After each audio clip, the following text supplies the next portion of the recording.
The mics are ready, the lights are set. Get ready, it's Radio Winterfold.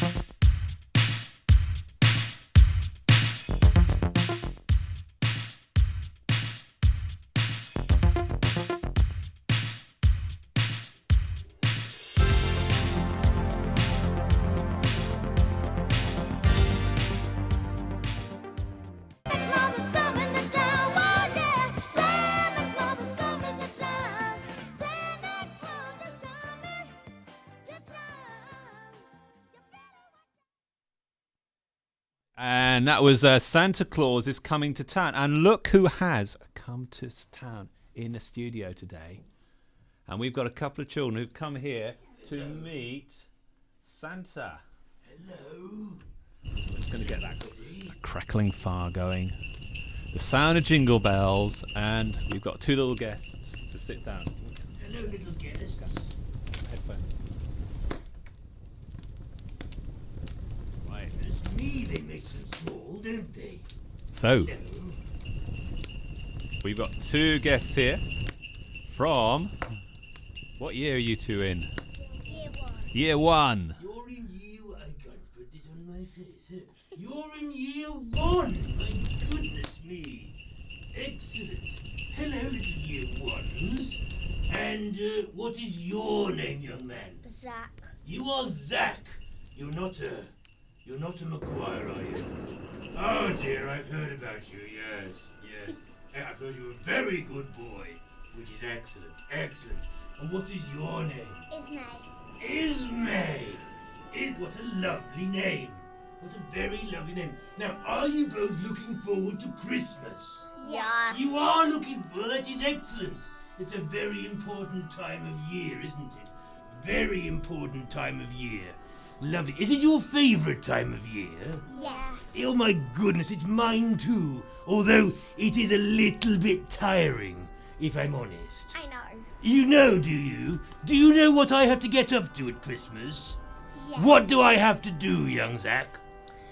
Go around the whole world and give presents to all of them. I do. I go around the whole world giving presents to all the good boys and girls of the world. Now, you're just checking, you are good boys and girls, aren't you, you two? You're lovely. Good.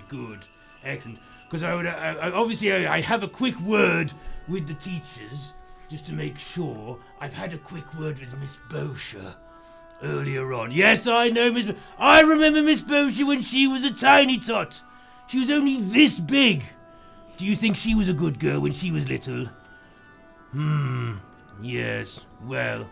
Some years. Some better than others, though, if I'm honest. Anyway, so, important questions.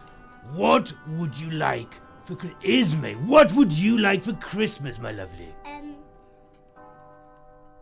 Headphones. Headphones! Brilliant. Is that a phone for your head?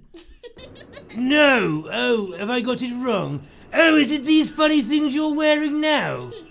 Oh, wonderful. Brilliant. And what colour headphones would you like?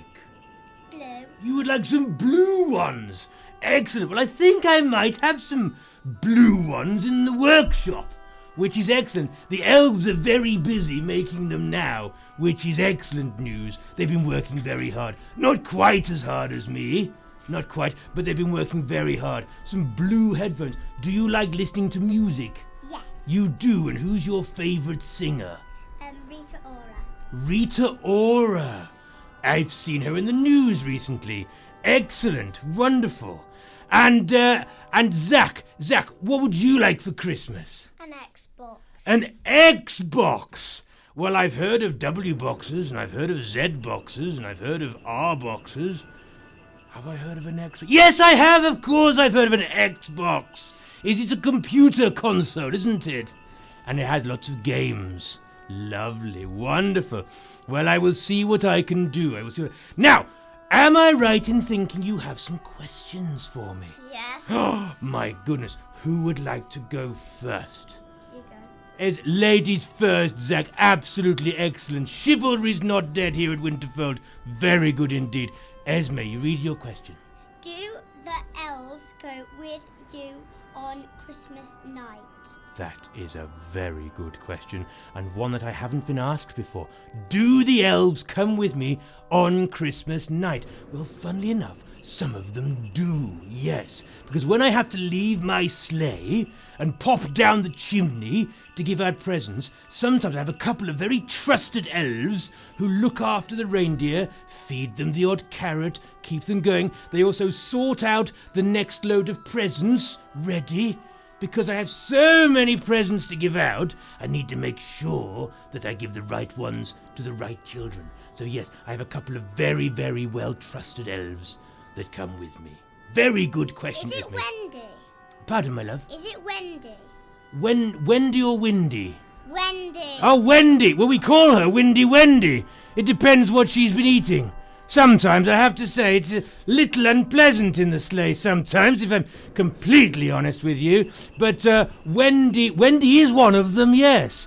Wendy is one of them, and Dominic the elf, and Simon elf. They're the three that I trust the most, yes. But certainly Windy Wendy is one who's very well trusted, but as I say, you want to make sure you've got the windows down. Zach, old boy, what is your question, old boy?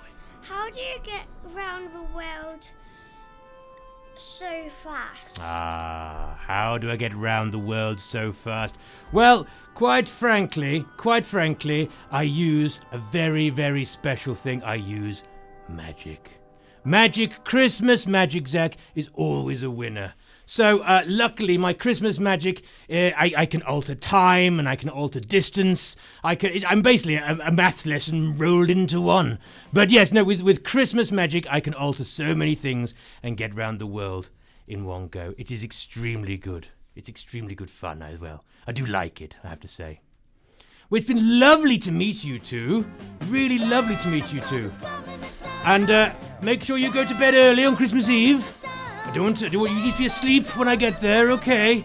We have got 2 other questions. You got 2 more? Oh, my goodness me. Do you have time, Mr. Price, old boy, for 2 more questions? Go on. Yeah, let's go on. Let's have one more question. Let's eeny, meeny, miny Christmas. Ismay, what is your question, my love? Your last question. What have you got? How many mince pies do you get a year? Oh, how many mince pies? There's about 7.2 billion people on the planet, so it's just a bit more than that. That accounts for my enormous tummy, you see, although I have been doing a bit of a diet recently to get myself ready, but I have lost a little bit of timber recently, but I'll be putting it all back on again on Christmas Eve and Christmas Day. But yes, about 7 billion mince pies, yes. Lovely. Super.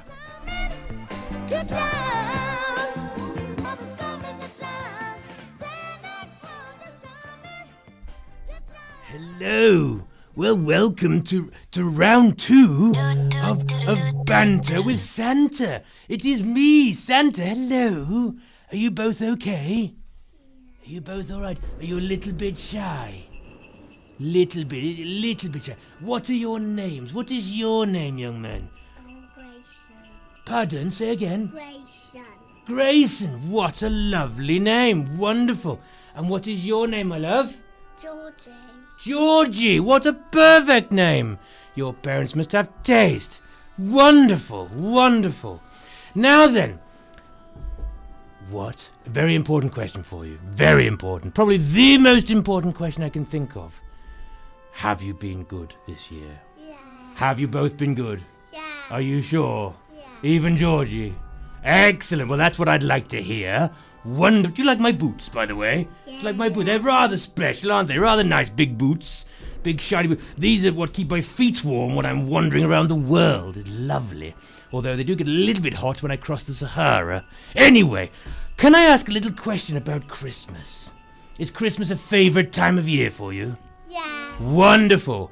Can I ask, Georgie, what would you like for Christmas, my love? Can I have a Supergirl outfit, please? A Supergirl outfit. I think that's a brilliant idea. I love the idea of a Supergirl outfit. Yeah, well, I'm sure I will check the sleigh. I think it has been packed, though, which is good news. With the blue and the big S on the front, is that right? Yeah. And sort of the red skirt and the red cape. I believe it's been packed, ready to go, which is good. Fingers crossed, but I think it's there. Well done, lovely. And Grayson, what on earth would you like for Christmas, my friend? I like a big train with a big train track. A big train with a big train track. Well, I've heard the Severn Valley is pretty good this time of year, but a slightly smaller one to go at your house, is that right? Wonderful. Any particular colour you would like? Red and blue and green. Red, blue and green. Well, they are possibly my favourite colours of trains as well. Excellent. I am sure I will check the sleigh, but I'm pretty sure something like that has been packed. Lovely. Now, I have been sent a question. I've been sent a question in, and the question says, would like to know what would I like for Christmas? Goodness me. I would like, my best thing for Christmas is for everybody to get on with each other on Christmas Day, to be happy, and to be smiley, and to eat lots of mince pies. I myself am going to eat lots of mince pies, but my best Christmas present would be for you guys to be nice and calm and happy and polite to your mummies and daddies and families. Would that be okay? Would that be all right? Brilliant. Can I just say it's been an absolute pleasure to see you. It's lovely to see you, and I look forward to seeing you on Christmas Eve. Okay, guys.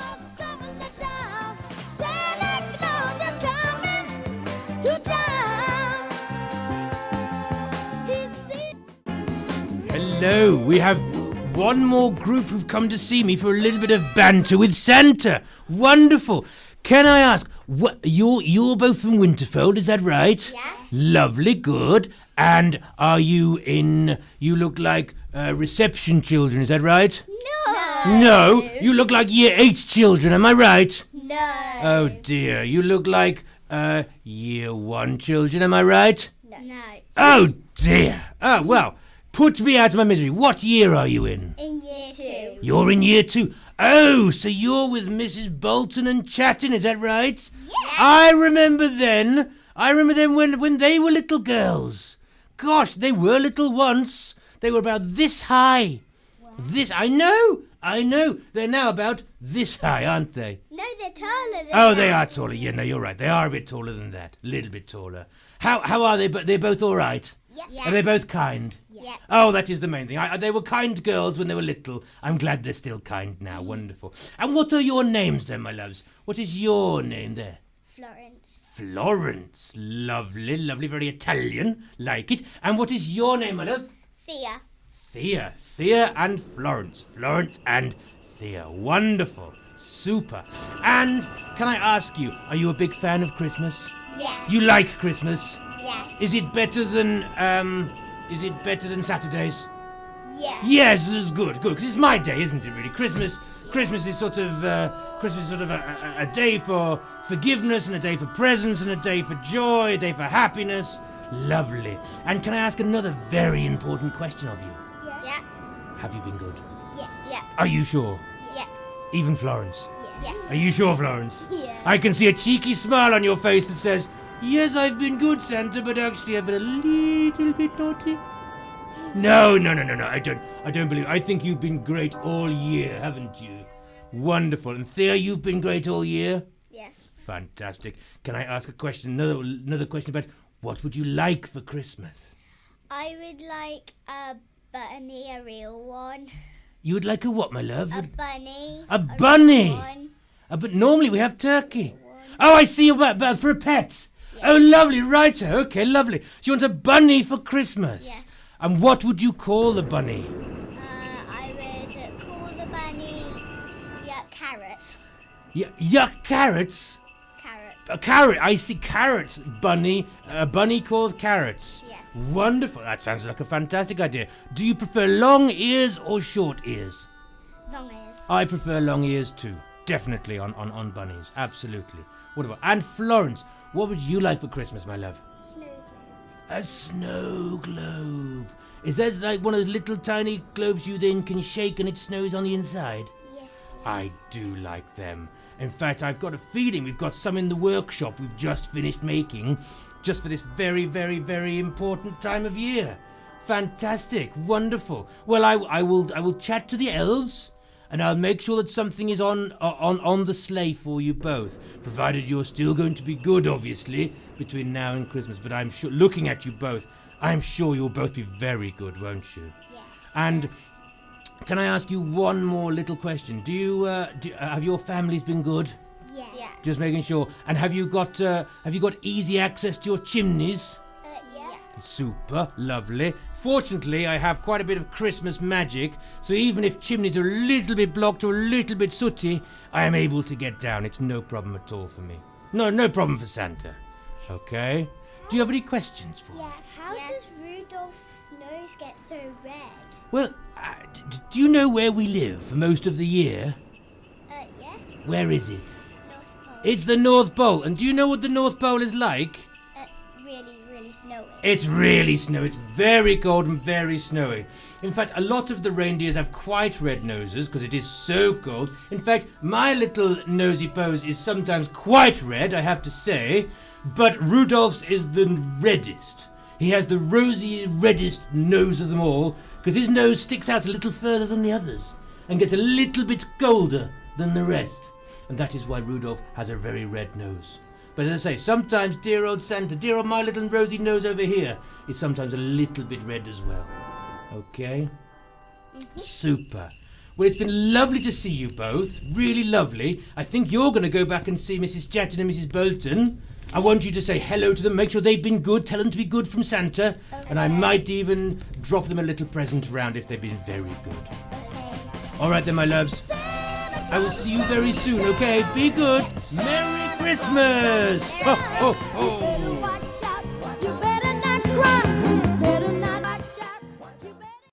Christmas by Atem.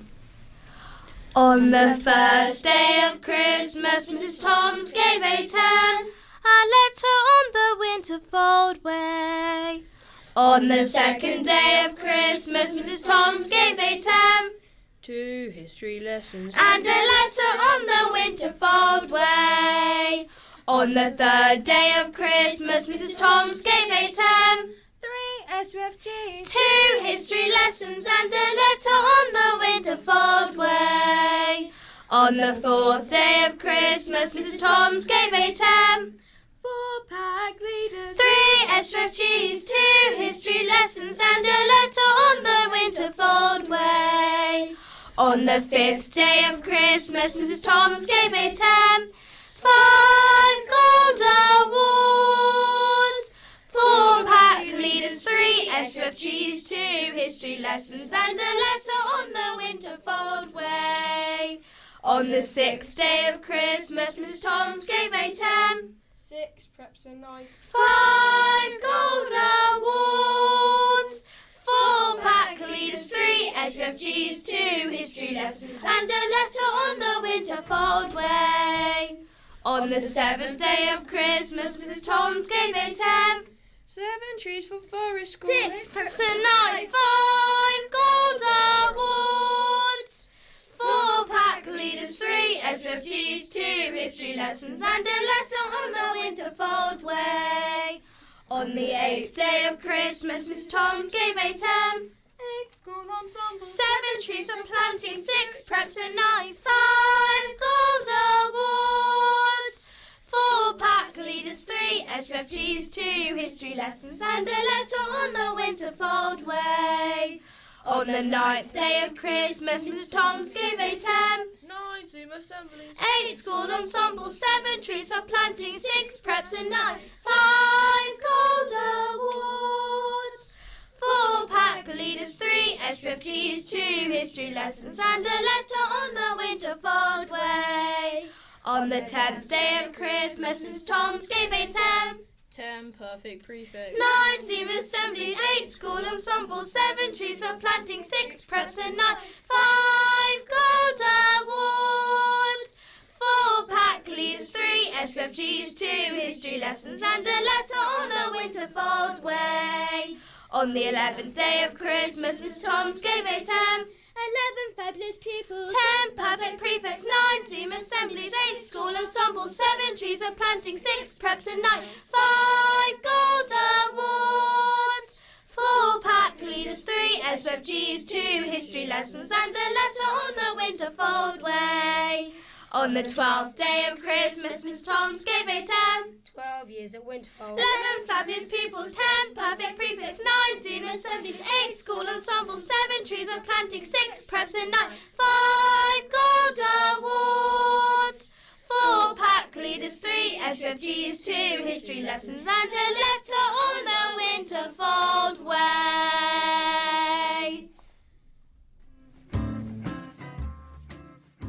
Bonjour to the listeners out there. We are broadcasting live from Paris here with Radio Winterfold.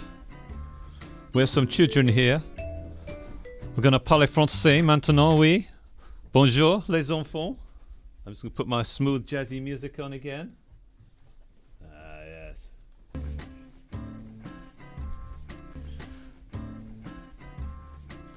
Bonjour les enfants, ça va? Ça va? Oui, et comment t'appelles-tu? Pardon, je n'écoute pas. Comment t'appelles-tu? Je m'appelle. Très bien.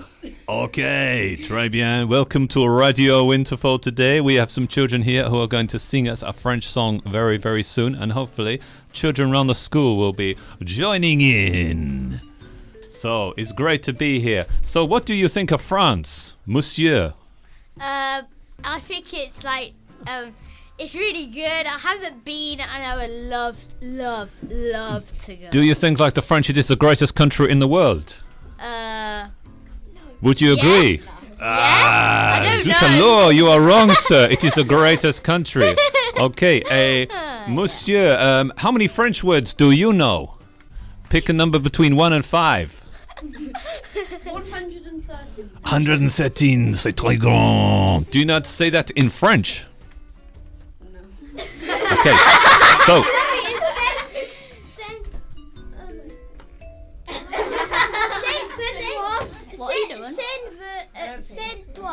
That's very, very good. Now, tell me, what song are you going to sing for us today? Douce Nuit and Feliz Navidad. Douce nuit, belle nuit, c'est Noël aujourd'hui. Et pendant que les cloches joyeuses carillonnent sur la voûte des cieux, sur les toits des chaumières, on a les cœurs bien lourds. Douce nuit, belle nuit, c'est Noël aujourd'hui. Et pendant que les cloches joyeuses carillonnent sur la voûte des cieux, sur les toits des chaumières, on a les cœurs bien lourds. That was fantastic. Okay, so hola, ¿qué tal? Hoy somos Radio Winterfold from Madrid. in Spain. So we are now going to sing a Spanish song. What Spanish song are we going to sing? Jose Feliciano. Very good. So we are going to sing Feliz Navidad, which means in Spanish, Merry Christmas! we're back now with Feliz Navidad. Feliz Navidad. Feliz Navidad. So join in. Everyone around the school on the radio, join in. Feliz Navidad. Prospero año y felicidad. Feliz Navidad. Feliz Navidad. Feliz Navidad. Prospero año y felicidad. I wanna wish you a Merry Christmas. I wanna wish you a Merry Christmas. I wanna wish you a Merry Christmas from the bottom of my heart. I wanna wish you a Merry Christmas. I wanna wish you a Merry Christmas. I wanna wish you a Merry Christmas from the bottom of my heart. Feliz Navidad. There. The children were nestled all snug in their beds, while visions of sugar plums danced in their heads. And Mama in her kerchief and I in my cap had just settled our brains for a long winter's nap. When out on the roof there arose such a clatter, I sprang from my bed to see what was the matter. Away to the window I flew like a flash, tore open the shutter and threw up the sash. The moon on the breast of the new fallen snow gave the lustre of midday to objects below, when what to my wondering eyes should appear but a miniature sleigh and 8 tiny reindeer. With a little old driver so lively and quick, I knew in a moment it must be Saint Nick. More rapid than eagles his coursers they came, and he whistled and shouted and called them by name. Now Dasher, now Dancer, now Prancer and Vixen, on Comet, on Cupid, on Donner and Blitzen, to the top of the porch, to the top of the wall. Now dash away, dash away, dash away all. As dry leaves that before the wild hurricane fly, when they meet with an obstacle mount to the sky, so up to the housetop the coursers they flew, with the sleigh full of toys and St. Nicholas too. And then in a twinkling I heard on the roof the prancing and pawing of each little hoof. As I drew in my head and was turning around, down the chimney St. Nicholas came with a bound. He was dressed all in fur from his head to his foot, and his clothes were all tarnished with ashes and soot. A bundle of toys he had flung on his back, and he looked like a peddler just opening his pack. His eyes, how they twinkled, his dimples, how merry. His cheeks were like roses, his nose like a cherry. His droll little mouth was drawn up like a bow, and the beard on his chin was as white as the snow. The stump of a pipe he held tight in his teeth, and the smoke it encircled his head like a wreath. He had a broad face and a little round belly that shook when he laughed like a bowl full of jelly. He was chubby and plump, a right jolly old elf, and I laughed when I saw him in spite of myself. A wink of his eye and a twist of his head soon gave me to know I had nothing to dread. He spoke not a word, but went straight to his work, and filled all the stockings, then turned with a jerk, and laying his fingers aside of his nose, and giving a nod, up the chimney he rose. He sprang to his sleigh, to his team gave a whistle, and away they all flew like the down of a thistle. But I heard him exclaim, here he drove out of sight, "Happy Christmas to all, and to all a good night."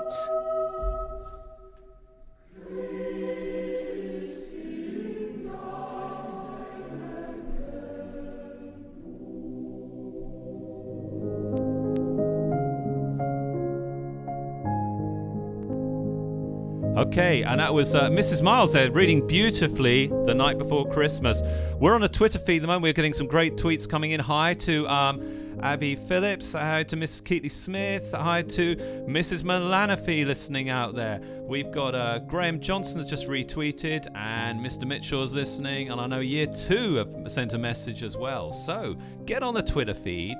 It's at Radio Winterfold, that's capital R, capital W, or hashtag Radio Winterfold, and get tweeting and get your requests coming over, and we'll try and read your tweets and play your requests. So you are with Radio Winterfold here, broadcasting live from the radio room here at Winterfold, with loads of guests and loads of fun coming up. Next, we've got a play which Year 6 recorded called Cancel Christmas, which involved a whole class from Year 6. Some were reading, the rest were doing some brilliant sound effects. So keep tweeting and hope you enjoy the next item here on Radio Winterfold.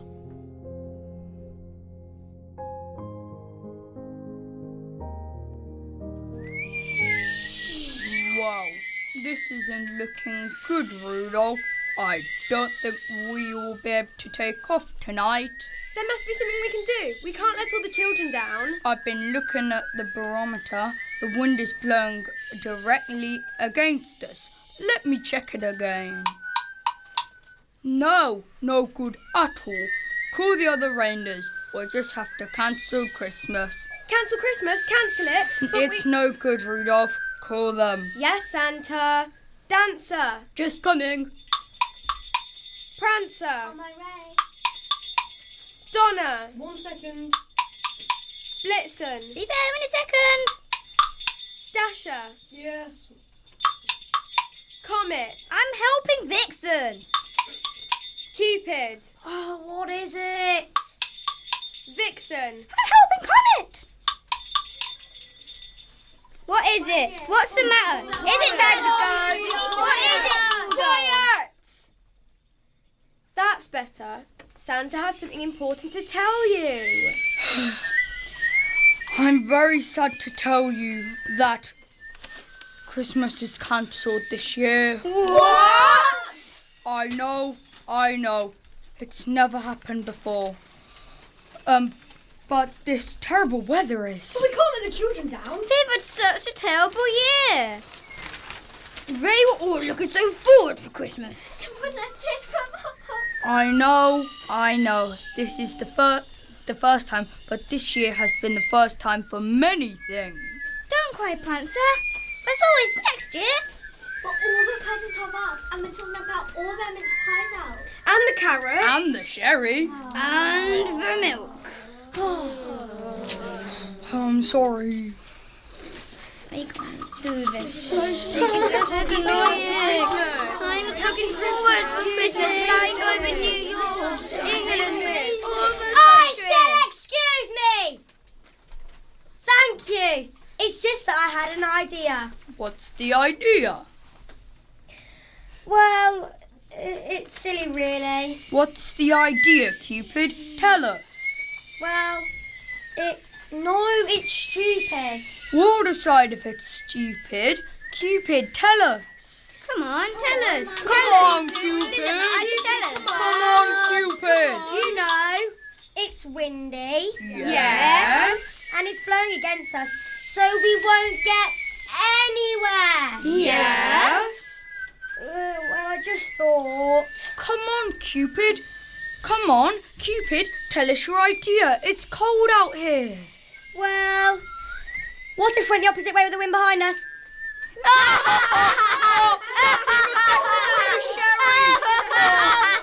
I did say it was stupid. Wait, Didn't I? so instead of travelling from east to west, we go from west to east? Yes, with the wind behind us, helping us. But it would mean... It would mean doing the normal routes in the opposite order. The children would get presents very late. Or very early. But they would get their presents. And they would have Christmas. The reindeers and Santa all started to work, loading the presents onto the sleigh, while Cupid, with the maps, worked out the way. They took off in day and flew west to east.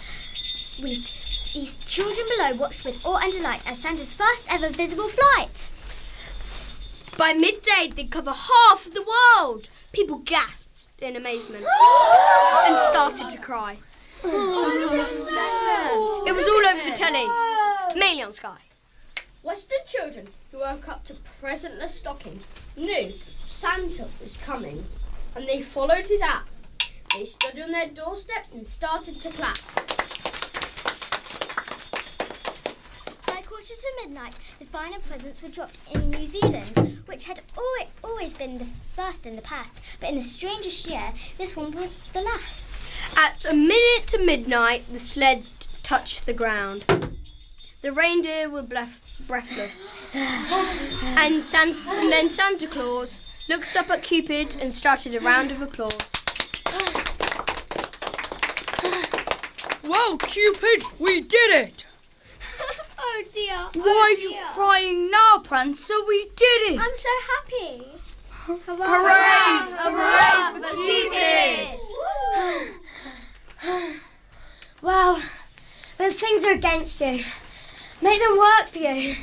That's at least what I always say. Did you learn that at school? No, Rudolph. From your mother? No, Santa Claus. Where did you get it from? I actually got it from a Christmas cracker, and I've got some left over. Merry Christmas, everyone. Ho, ho, ho, and a Happy New Year!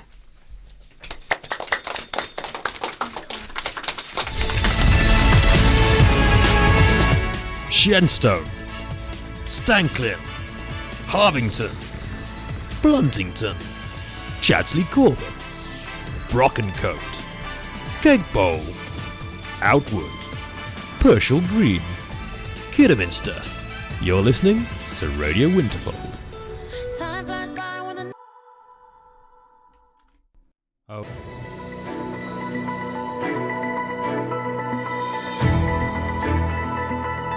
News on the hour, every hour with Radio Winterfold.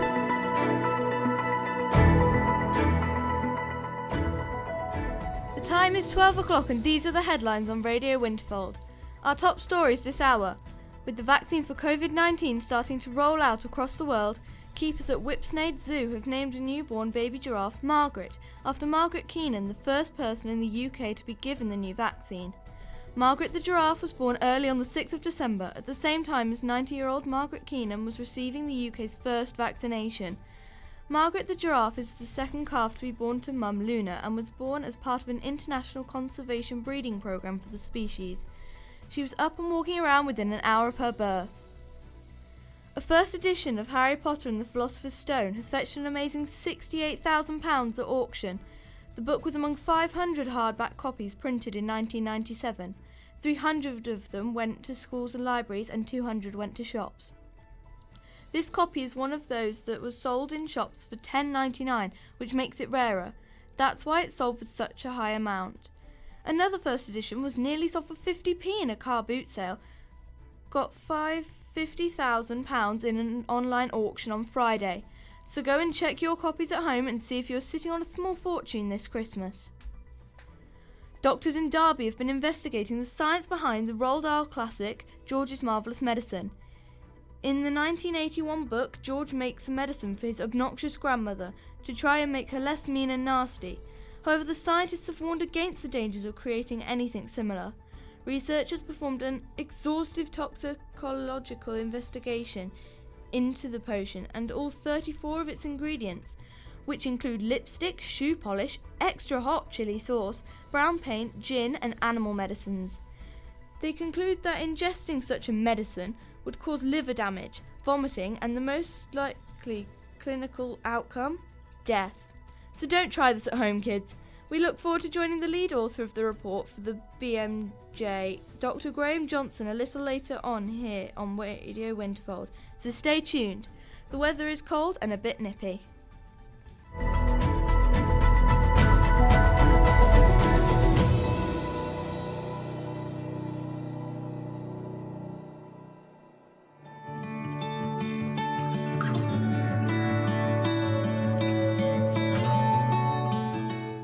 Mamma mia, mamma mia, mamma mia, let me go. Get ready, ladies and gentlemen. Sit back and ready to listen to the best radio station ever. Radio Winterfold.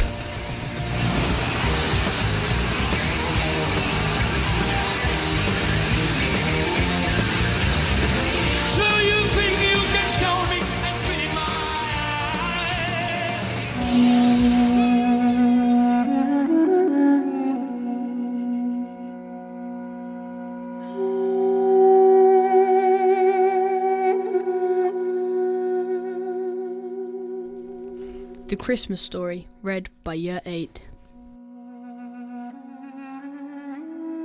Long ago, about 2,000 years, when King Herod ruled Judea, God sent the angel Gabriel to a young woman who lived in the north town of Nazareth. The girl's name was Mary, and she was engaged to marry Joseph. The angel Gabriel said to Mary, "Peace be with you. God has blessed you and is pleased with you." Mary was very surprised at this and wondered what the angel meant. The angel said to her, "Don't be afraid. God has been very kind to you. You will become pregnant by the Holy Spirit and give birth to the baby boy, and you will call him Jesus. He will be God's own son, and his kingdom will never end." Mary was very afraid, but she trusted God. "Let it happen as God chooses," she replied to the angel. Gabriel also told Mary that her cousin, Elizabeth, who everyone thought was too old to have children, would have a baby boy whom God had chosen to prepare the way for Jesus.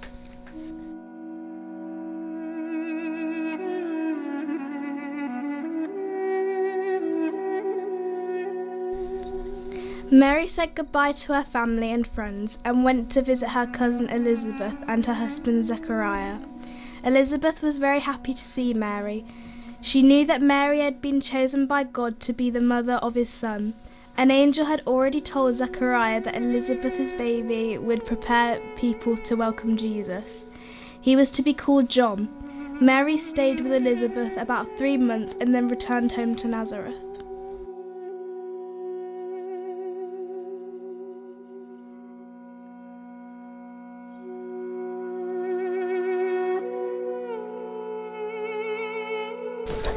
Joseph was worried when he found out Mary was expecting a baby before their marriage had taken place. He wondered if he should put off the wedding altogether. Then an angel appeared in Joseph's dream and said, "Don't be afraid to have Mary as your wife." The angel explained that Mary had been chosen by God to be the mother of his son, and told Joseph that the baby would be named Jesus, which means Saviour, because he would save people. Then Joseph woke up.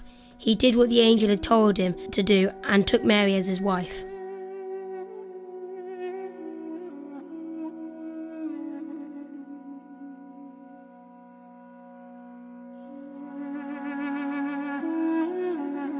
At this time, the land where Mary and Joseph lived was part of the Roman Empire. The Roman Emperor Augustus wanted to have a list of all the people in the empire to make sure they paid their taxes.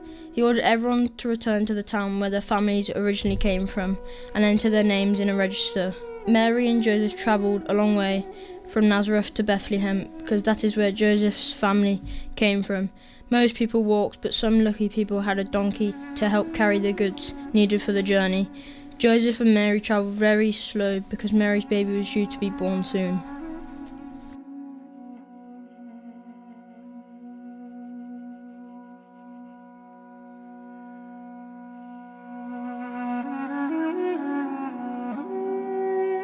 When they reached Bethlehem, they had problems finding somewhere to stay. So many people had come to register their names in the census that every house was full and every bed was taken in all of the guest rooms. The only place to stay they could find was with the animals. People often kept animals in the house, especially at night, and used them like central heating. People normally slept on a raised upper level with the animals below to keep them extra warm.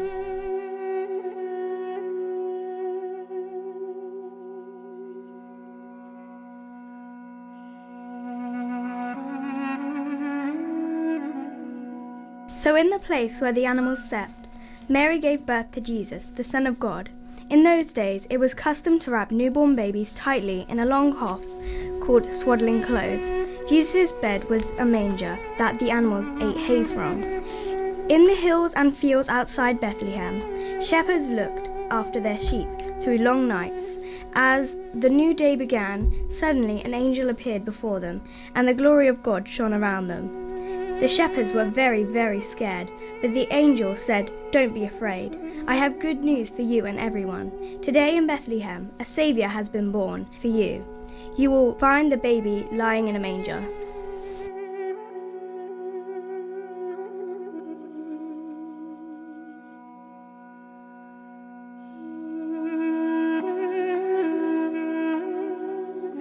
Then many more angels appeared, lighting up the sky. The shepherds heard them praising God, singing, Glory to God in the highest, and peace to everyone on earth."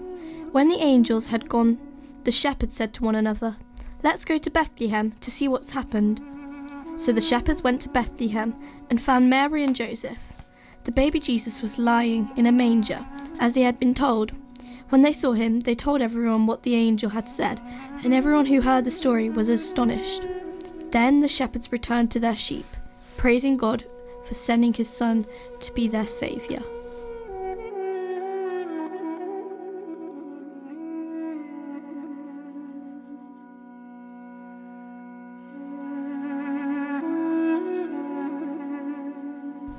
When Jesus was born, a brand new bright star appeared in the sky.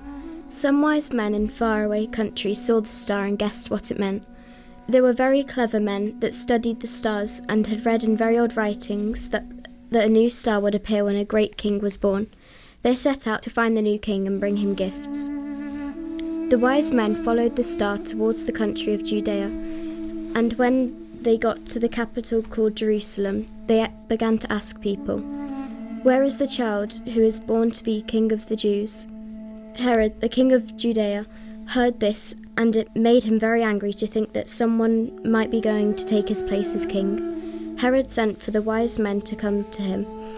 He told them to go on following the star until they had found the baby king. He said, "When you have found him, let me know where he is, so that I can go and worship him." But Herod did not tell them that he really had an evil plan in mind to kill the new king.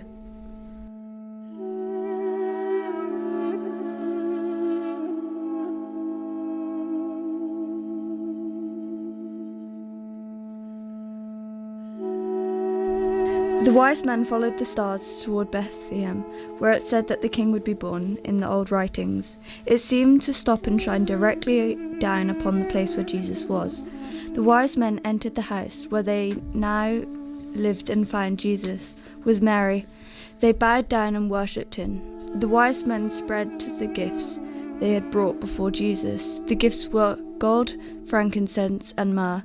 The wise men were warned in a dream by God not to go back to Herod, so they returned home to their countries in the east by a different way.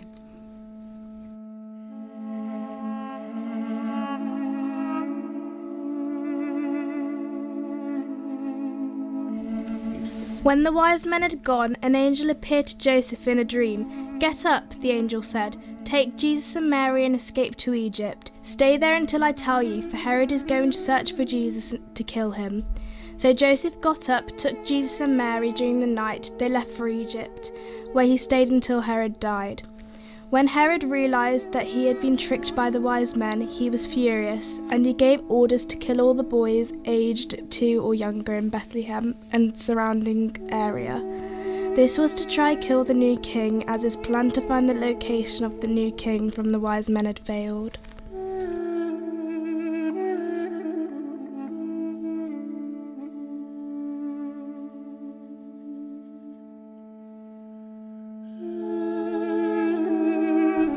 After Herod had died, Joseph had another dream in which an angel appeared to him. The angel said, "Get up, take Jesus and Mary, and go back to Israel, for those who were trying to kill Jesus are dead."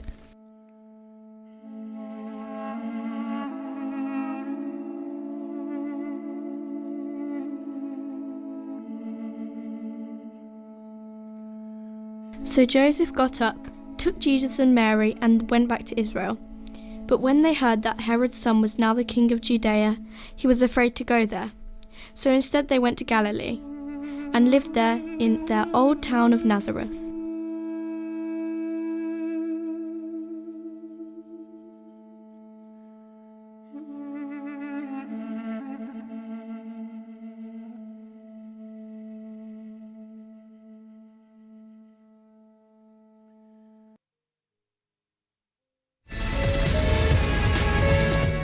Shenstone, Stanklin, Harvington, Bluntington, Chatley Corbin, Brockencote, Kegbowl, Outwood, Pershall Green, Kidderminster.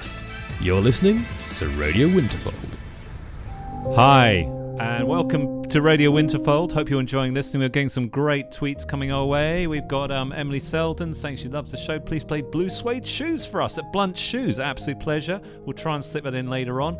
Michaela's listening to us. We've got Mr. Cottrell is busy checking the school reports and working hard there, and he's loving the sound of the radio show up in the main school. So keep those tweets coming. It's great to read. Get any requests. We've got a request hour coming up at 2 o'clock, and people can zoom in. All the details are on the Twitter feed. It's a world first, zooming in live on Radio Winterfold. Okay.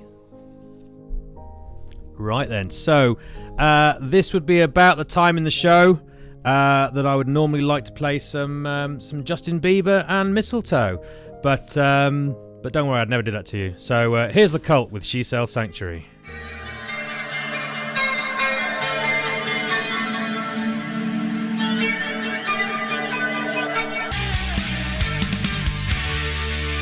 Okay, and that was The Cult. She Sells a Sanctuary. I wonder if you can buy that online. Hey, I've got with me some Year 4 kids, and we are talking rap here. So, the Year 4s have been recording some rap songs, some Christmas rap songs, which we will shortly be hearing them doing some rapping. But I've got 4 excellent rappers in the studio, so I've got some questions for you. Fred, question for you. You ready for the first question? Yes. So I've heard of rappers like Stormzy and Jay-Z and people like that. What advice would you give to those guys? How can they become better rappers? Well, all you need to do is just keep in time. Yeah. Practice a lot and don't use the backtrack. Don't just think the backtrack's there just when you get it. Just get there, make up some words, make them rhyme, and use the backtrack. Yeah, so you're saying, so that's some great advice there. So if Stormzy and Jay-Z are listening to the there's some top tips for you how to be an even better rapper. Don't go too freestyle. So my next question is for top rapper Maddie. No, not Maddie. Hannah. Hannah, how has rap music helped your flute playing of late? 'Cause you play the flute. Are you going to bring some rap into your flute playing? I might, but it doesn't really help. I like calm music and rap music. Yeah. I think rapping on the flute could be an interesting way to go, couldn't it? It could be a new sound. Maybe you could bring that in. And finally, Josh, I've got a question for you. So when you bring it, this is your first release on a major record. When's your next single coming out? Probably next week. Next week you're bringing out another rap song. That is just so rock and roll. So these kids have been writing their rap songs, and a quick shout out to my son here who wrote the backing track for these kids, and he's writing lots. He was at Winterfold and he's now writing lots of rap music and selling it to people in the States. So this is a world first. This rap track was written specially for us, the Christmas rap, and let's hear some of their rap music. So I'll hand over to Mr. Loughton to spin those discs. And you can vote on this on Twitter, which one you like the best, which one you think has got the grooviest raps.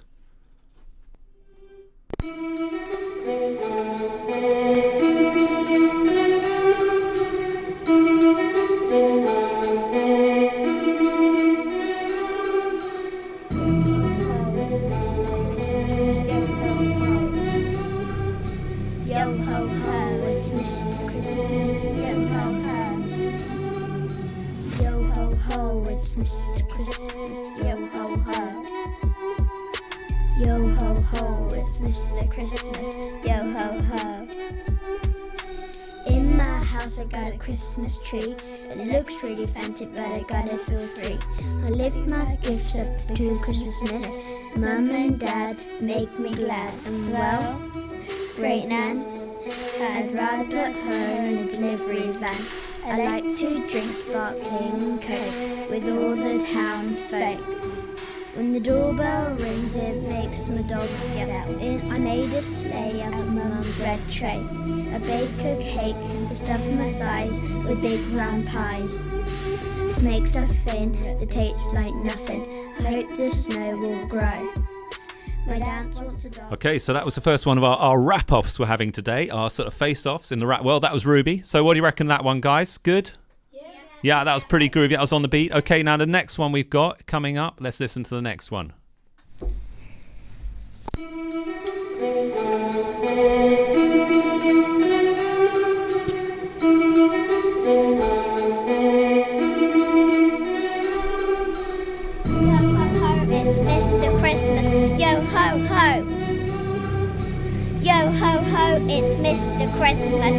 ho, ho. In my house I've got a Christmas tree. I got my Christmas tree for free. I found a gift in the lift. I come home from school to my mum and dad, and they make me glad. My great nan came to visit, and I want her in the delivery van. The folks once drinking sparkling coke. I heard the doorbell ring and it made me yell loud. Okay, so that was a rap from, who was that one from? Alice and Hannah. That was fantastic. What do you reckon of that one, guys? Yeah, pretty good. Yeah, it's kind of. She was rapping behind the beat there. Very, very skilled. Yeah, they were just a bit behind the beat, but they were still. Yeah. Okay, so Stormzy's spoken there. Bit behind the beat. They're still pretty good. Okay, let's have the next offering in our rap Christmas face-off, which we're doing today.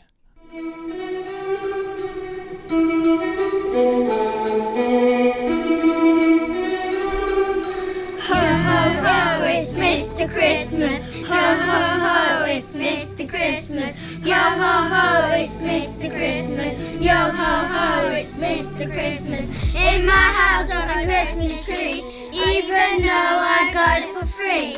With a rubbish cheap gift, I sent it up a broken lift. Pranking people, especially mum and dad, making me really mad. Sending my great nan on a broken down delivery van.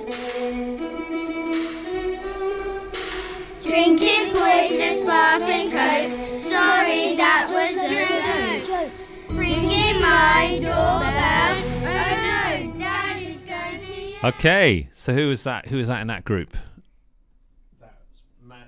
Maddie's group. What do you reckon of that one, guys? That was great. I love that. Had real energy.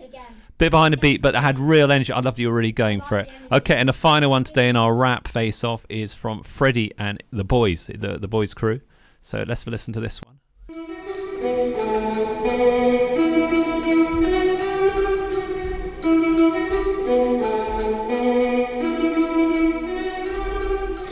Yo ho ho, it's Mr. Christmas. Yo ho ho.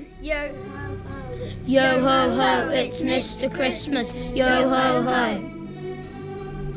Yo ho ho, it's Mr. Christmas. Yo ho ho. In my house I've got a Christmas tree. School's out for Christmas, yeah I'm free. And all I see around me is gifts and gifts. Christmas spirit giving me a great big lift. Like spending time with mum and dad. They won't be working and I'm so glad. Pouring out the damson gin for my great nan. Opening the gate for a delivery van. Treating myself to some sparkling coke. Sing a few carols to cheer up the old folk. More family ringing on the doorbell. Don't let the dog out, mum will yell. Yo ho ho, it's Mr. Christmas. Yo ho ho. Yo ho ho, it's Mr. Christmas. Yo ho ho. Yo ho ho, it's Mr. Christmas. Yo ho ho. As we're listening for Santa. Okay, that was great. That was Freddie and his crew. What do you reckon of that one, guys? Yeah, well, no, that was great. So that was really fun doing the Year 4 rap music there. So that was Year 4 Christmas raps. I hope you enjoyed that. And we are going to move on to another feature with some lovely Christmas music. Okay, so if you are stuck to know what to buy this Christmas, then well, video games I've heard are pretty popular.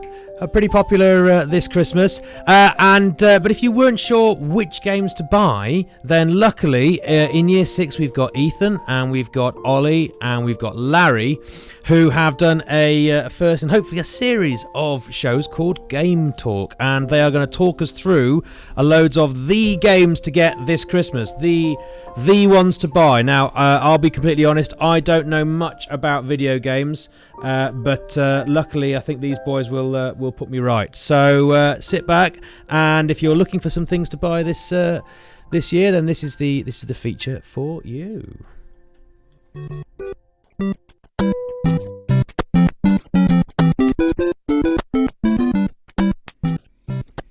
Hello and welcome to the first episode of Game Talk. This is where we're going to be talking about games. Now, I don't know much about games. Bit strange. My wife once worked for a games company. I had every game you could imagine. Never played them. But with me to discuss games, people who know a lot more about games than I do, I have got Larry, I have got Ethan, and I have got Ollie. Hi. And they've brought some games with them, and we're going to have a little bit of a chat about what they've brought, perhaps what to buy this Christmas if you fancy buying a game this Christmas. So let's get started. I'm going to start with Ethan. Ethan, what have you brought with you, my friend? Pokemon Sword.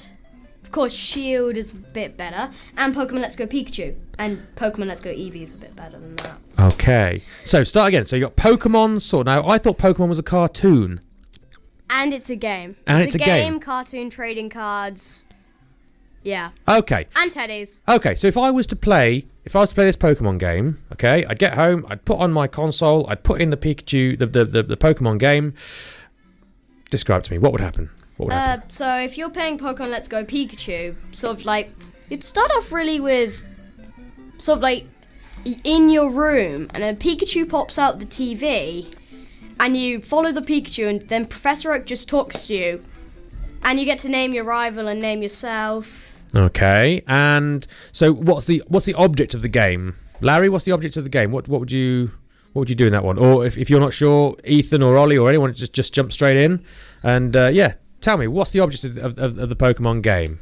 Become the best Pokemon trainer. Become the best Pokemon trainer. Okay, and how do you train this Pokemon? You battle, and you try to become champion of the Pokemon League. Okay, and what sort of console do I play this game on? Switch. Both of them are on Switch. Nintendo Switch. Switch. Explain to me what a Switch is. Remember, you're talking to someone who hasn't got I know. Ollie's just like put his hand on his head. Mm-hmm. Loughton, you don't know what a Switch is? Please, honestly. Just treat me, I know it's hard, but treat me like an idiot. What is a Switch? It's sort of like, it has a screen, and then it has two hole things with buttons on the side which you can take out. Okay. And you play on the TV, you can just take it out, put it on a table and play on the table, like I do. And then you can get like this contraption where you put the poldy things into like an Xbox thing. And then it's hard to explain. I've heard of an Xbox. I had an Xbox, which I use as a doorstop. Yeah. But brilliant. Okay, super. Just to anyone out there, not the wisest idea using an Xbox as a doorstop. I know. It's very expensive. Yeah, totally. It was a very nice door.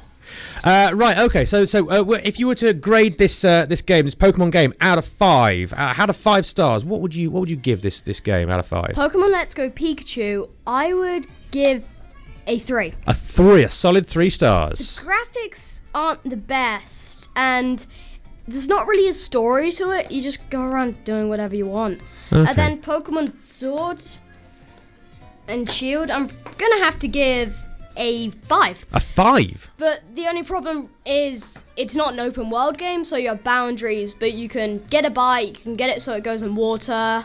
And basically there's this champion who was the weirdest catchphrase. All he says is like, let's have a champion time or something. He's really weird. Okay. And it's just a good game. Okay, cool. A solid 5 stars. Yep. Brilliant. Right, Ollie, what have you brought with you, my friend? Mario Kart 8 Deluxe. Mario Kart 8 Deluxe. I've missed the first 7, I've got to be honest with you. But right, now I have heard of Mario, right? And I have played a Mario game probably about 25 years ago on a Game Boy.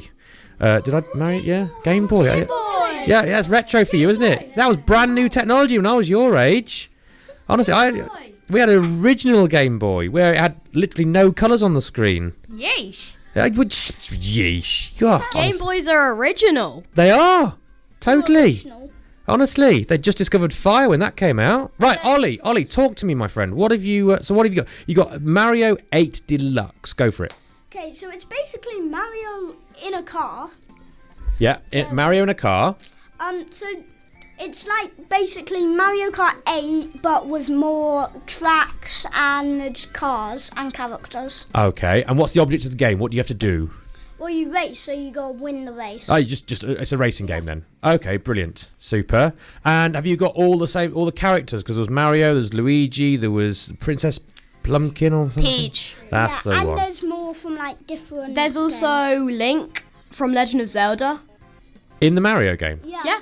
They start mixing up games. Yeah, he's also got they his. belong to Switch. He's got his own Oh, I bike see. and his own tires. Ah. Yeah, every Mario, like every Nintendo game, Yeah, they've right. put into this, basically. Okay. It's a bit just like a mix up of all it's the sort of the games. Nintendo version of the Racing. Avengers. They've literally thrown every superhero at it. Yeah. Yeah. Okay. much. Okay. Pretty super. much. Right then. And have you? How recent is this game, Ollie? Is it a recent game or is it been out for years? Quite recent. Okay. And what sort of console would you play this one on? A Switch as well? You can play it on Switch, Xbox, or PS4. You can't play Okay. on Xbox. Yeah, you can. Seriously? Yeah.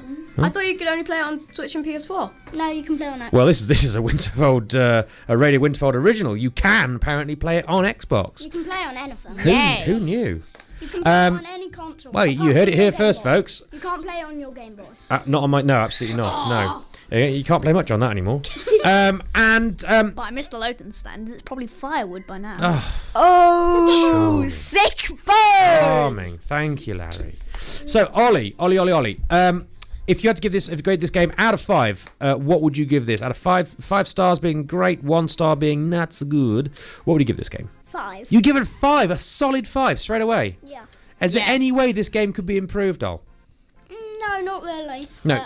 Make it is more tracks. more tracks, definitely. but other than that, it's as perfect as it comes. I've played all of them. I've played all the tracks. And also, There's just too to much- there's too say, little. on all consoles, you can play with your family. Oh. Yeah, on Switch, you can get the other controller so you can play. You can so you'd have to have 2 controllers. Well, the Switch comes with 2.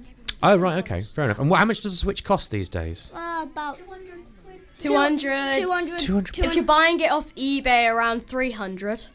And then there's a Nintendo Switch Lite that... Switch Lite's like 150. Yeah.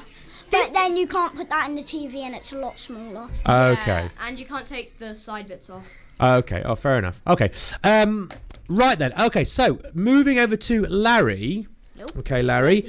Larry, what have you brought with you, my friend? I've actually bought 2 games now. I've got Minecraft. Right. And Rocket League. Right. Now let's do Minecraft first because I have at least heard of Minecraft. Okay. Yeah. I don't quite understand it because the graphics look terrible. But I'm sure there's a reason for that. Larry, remember, I know nothing about it. Yeah. Larry, convince me. Go for it. So Minecraft is basically the world, but blocks. Everything blocks. Square blocks. You can't get any circles. Nothing circular. Just blocks. Right. And so characters are blocks. Everything's blocks. So basically in Minecraft, there's 3 modes. There's survival, which you've got to survive when you've got hearts. Uh-huh. If you lose all your hearts, you die, but you can respawn. There's also peaceful where there's no monsters and your hearts regenerate. Yes. Okay. So then there's creative, where Mhm. you can't die. No My hearts. favourite mode. Yeah, Ethan's favourite mode. Yes, I love the mode. Right. Yeah. So in creative, you can fly around infinite blocks, do whatever you want, basically. Well, you can fly around as survival if you get the elytra. Yeah. But creative, you technically float. Yeah. Okay. And there's adventure mode, which is survival, but you cannot break any blocks. It's usually used for like there's something called Marketplace where you can buy new worlds to play, like adventure maps. Okay. Blimey. There's a lot more to it than I thought, I have to say. I got Marketplace on my Switch. It's just I can't connect to it. My internet's terrible. Yeah, Okay. My internet is terrible. But if you had good internet, it would be worth doing. But it costs money to get. It costs money to get the things. Okay. My brother actually forgot to sign off on his account when I was about to play, and I saw his Marketplace was open. So I went onto my thing, and my Marketplace wasn't open. Okay. I think it might have just been an account thing or something. I wouldn't worry. Well, really. So, go on. Sorry, carry on, Larry. So You have to sign into Microsoft to play on like servers or with friends from a different house. Uh-huh. So when you're in Microsoft, you can play with 8 players on one world. But when you're in like LAN, so in the same Wi-Fi, Yep. only 5 players. Okay. It lags. It lags a lot. But Yeah. if you get rounds, you can play with up to. Rounds. 30 Yeah. They're really good. Okay. But the thing about Minecraft is, in survival mode, you normally build your own houses. You build like a city or whatever you want. You can tame dogs. You can have pig farms. So is it almost like, did you remember a game called Sims? Oh yeah, Sims. Is it There's a bit like Sims? Well, sort of. But Sims is more. get a world with already everything built. Okay. So yeah, but Minecraft, there is monsters, but as Ethan said earlier, you can turn them off with peaceful. Good, because I would probably find that a little bit scary. Or you can put easy mode on, which is not very many. Then there's normal, which is just default settings. Okay. And then there's hard, where the monsters, let's say, spawn with armor. Oh, yeah. Yeah. And there's 4 main types of monsters. There's the zombie. Right. Classic zombie. Uh-huh. Skeletons. Ooh. Spiders. Ah. Oh, no. And creepers. This is basically it's the online version of I'm a Celebrity, isn't it? Well, technically, but Creepers explode, by the way. Wow, that's the problem with creepers. Oh, and zombies and skeletons, they die in the sun. So if it's day, they just burn. Okay. So, go on, Larry, if you were going to grade this game then out of 5, how many stars would you give this game out of 5, please, lads? give it a 4.5. A 4.5. That is mainly a pretty high because it's only scoring got game. 2 bosses. Oh. I mean, you can get villagers. It's got 3. With Guardian, Wither, and Ender. Oh yeah, 3 bosses. 3 bosses. Okay, fair enough. And what's the second game you've brought with you, Larry? So, as I said earlier, I've got Rocket League. That's really Rocket good. League, right? Really, really good. Tell us a little bit about Rocket League, then we'll have a little quick discussion because we've only got a couple of minutes left of this feature. But go on, tell me about Rocket League. So, Rocket League is basically football, but you use cars, really. Right. Okay. Good. So, there's a certain amount of pitches you can play on. You choose your pitch. You choose what game mode you want to go on. So there's just normal football, there's basketball. Mm-hmm. There's basketball? Yeah. There's a limit. ice hockey. Yeah, there's ice hockey. What? There's normal hockey. And then there's a few other. Air hockey. There's air hockey as well. Seriously? I'd never even heard of the game, Ethan, so blimey. Yeah. I barely played the game. Yeah. I play Battlefront more than that, and I barely even play Battlefront. I know. Okay. So and it's so you basically just sort of playing ball sports but with cars. Yeah, so basically you customise your own cars. Okay. You make them get better, you play against other people. Brilliant. It's just And if you were going to grade this game out of 5? I would give it a 4 because I think it could have improvements. Mm-hmm. Shenstone, Stanklin, Harvington, Bluntington, Chatley Corbin, Brockencote, Kegbowl, Outwood, Pershall Green, Kidderminster. You're listening to Radio Winterfold. Okay, and welcome back to Radio Winterfold Live, and you are going to be listening now to our little Christmas chart show we're going to be doing. So I put some feedback out to the staff and the teachers as to what their favourite Christmas songs are, and we've got our Christmas charts now. And in number 10 is a mixture of music here. This is O Magna Mysterium by Morton Lauriston.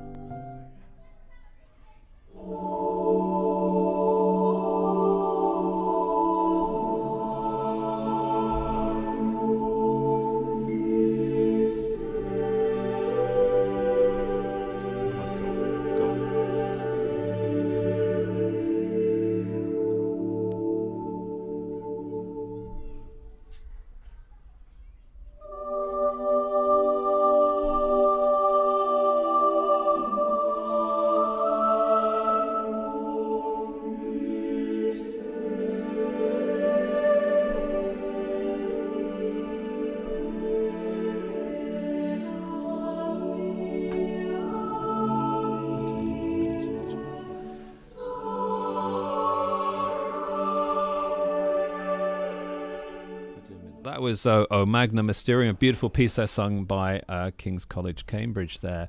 And next we've got a seasonal favourite, one of the favourite, which was voted actually the nation's favourite carol. It's Hark the Herald Angel Sings.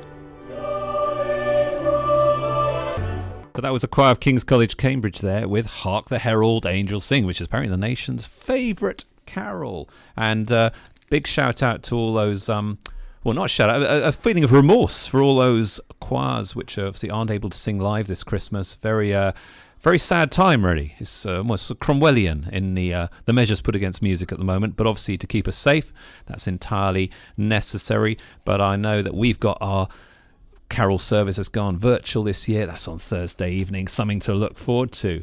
So let's move on up the charts now. And the next track we got is Wizard. Did you know, and interesting the fact, the chap playing the baritone in this used to be a Winterfold parent.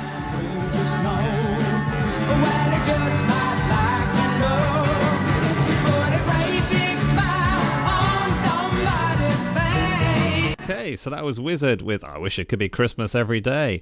And next we have at number 6 a track by Sting from his winter album called Gabriel's Message.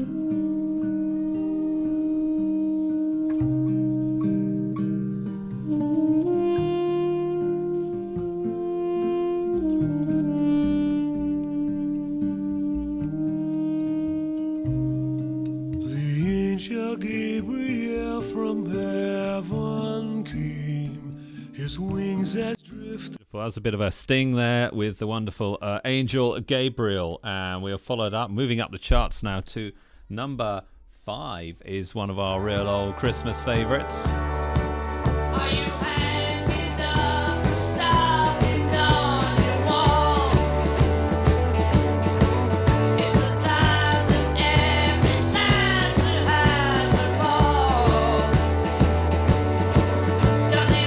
Okay, a bit of Slade there for you. I know we all love it a bit. Now we're moving up to number 4 is the hit by Bing Crosby, originally sung by the wonderful Michael Bublé. For all your Bublé fans out there, a bit of White Christmas. Dreaming of a white Christmas, just like the ones I used to know. Okay, so that was a bit of Michael Bublé there with White Christmas. And next we've got in our classic Christmas countdown here the song that came out of a war and a time of protest with the wonderful John Lennon. And so this is Christmas, a time of peace and coming together. And probably need to add an extra verse to get rid of COVID. But anyway, enjoy this song and sing along. So this is Christmas. So that was the fantastic John Lennon. We're getting some lovely tweets coming in here. We got a tweet from Mr. Davis saying wish he was here. Miss Katie Marsh is walking around Sainsbury's listening to the show on her headphones. And Dudley Master is really giving some great feedback there as well. Okay, so now we come to number 1, the spot. What could it be? And this is number 1, voted for by the staff and teachers at Winterfold, and it is the one and only. Yes, it's Wham! Enjoy. Let's sing along.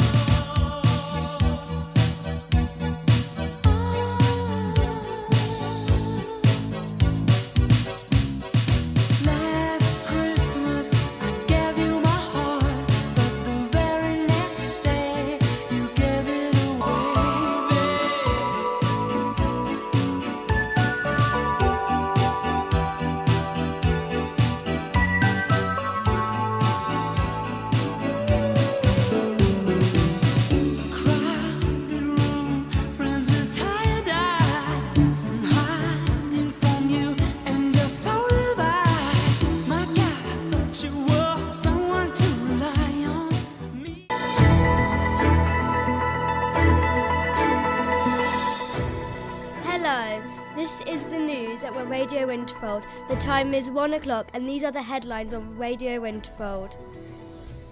A first edition of Harry Potter and the Philosopher's Stone has fetched an amazing £68,000 at auction. The book was among 500 hardback copies printed in 1997. 300 of them went to schools and libraries and the 200 went to shops. This copy is one of those that was sold in shops for $10.99, which makes it rarer. That's why it sold for such a high amount. Another first edition, which nearly sold for 50p in a cart boot sale, got £50,000 in an online auction on Friday.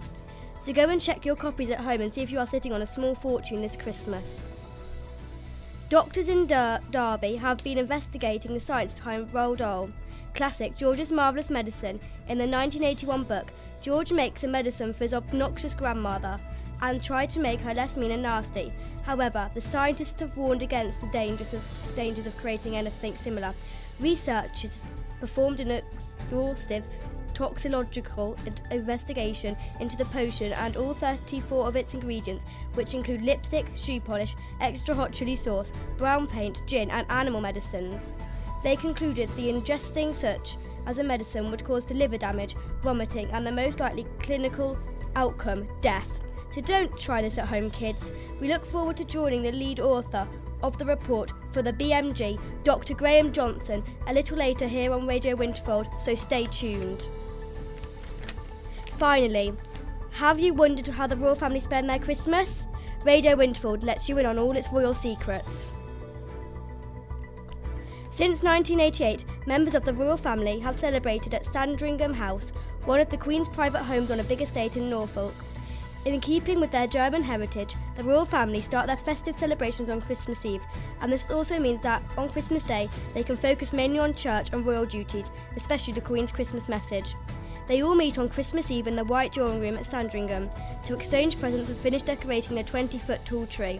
You arrive when you're told to arrive. There are quite a lot of different dresses required, change for church, change for dinner. Before gifts are even given on Christmas Eve, they are placed on a white linen covered trestle table with cards marking exactly where each person should go. There they enjoy a tea and scones, sandwiches and cakes before retiring to dress a formal dinner. On the Christmas morning, each royal wakes to a stocking of small gifts and fruit at the end of their beds. When they get up, the family head to service at St Mary Magdalene Church in the village of Sandringham. After the service, they usually spend some time meeting with well-wishers gathered outside the chapel before returning to the estate for a traditional turkey lunch. Then, the family settle down to watch television, including, of course, the Queen's speech. What do you buy for the person who has everything? The Queen has the crown jewels, loads of royal palaces and gifts from all sorts of world leaders. So where do you begin? According to experts, Her Majesty is said to prefer practical gifts over anything too fancy. One Christmas, Kate, the Duchess of Cambridge, expressed her anxiety about what to buy her grandmother-in-law. Kate is said to have made the Queen some homemade chutney, which apparently appeared on the table for Christmas lunch. So here at Radio Winterfold are imagining it met with the royal seal of approval.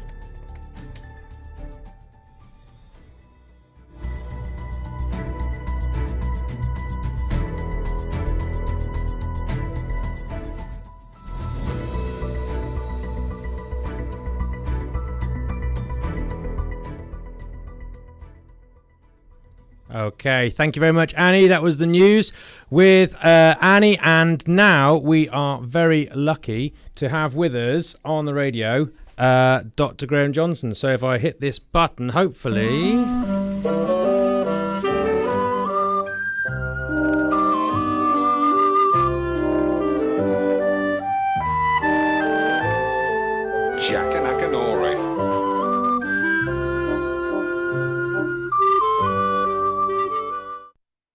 Okay, so Graham, you should be on line one. Can you hear me? Oh, yes, I can. I can hear you loud and clear, Mr. Loughton. Thank you for having me on. Super. Well, for those who... you're a bit of an old friend to the school, Dr. Johnson, because you came in and did a bit of a chat with some of our year 8s last year for their Leavers programme about all sorts of things. We're welcome back. Thank you for coming back. Thank you for coming back to speak to us again. So first of all, a couple of questions to everyone knows who you are and what you're about. So just briefly, tell us a little bit about yourself. What do you do and where do you come from?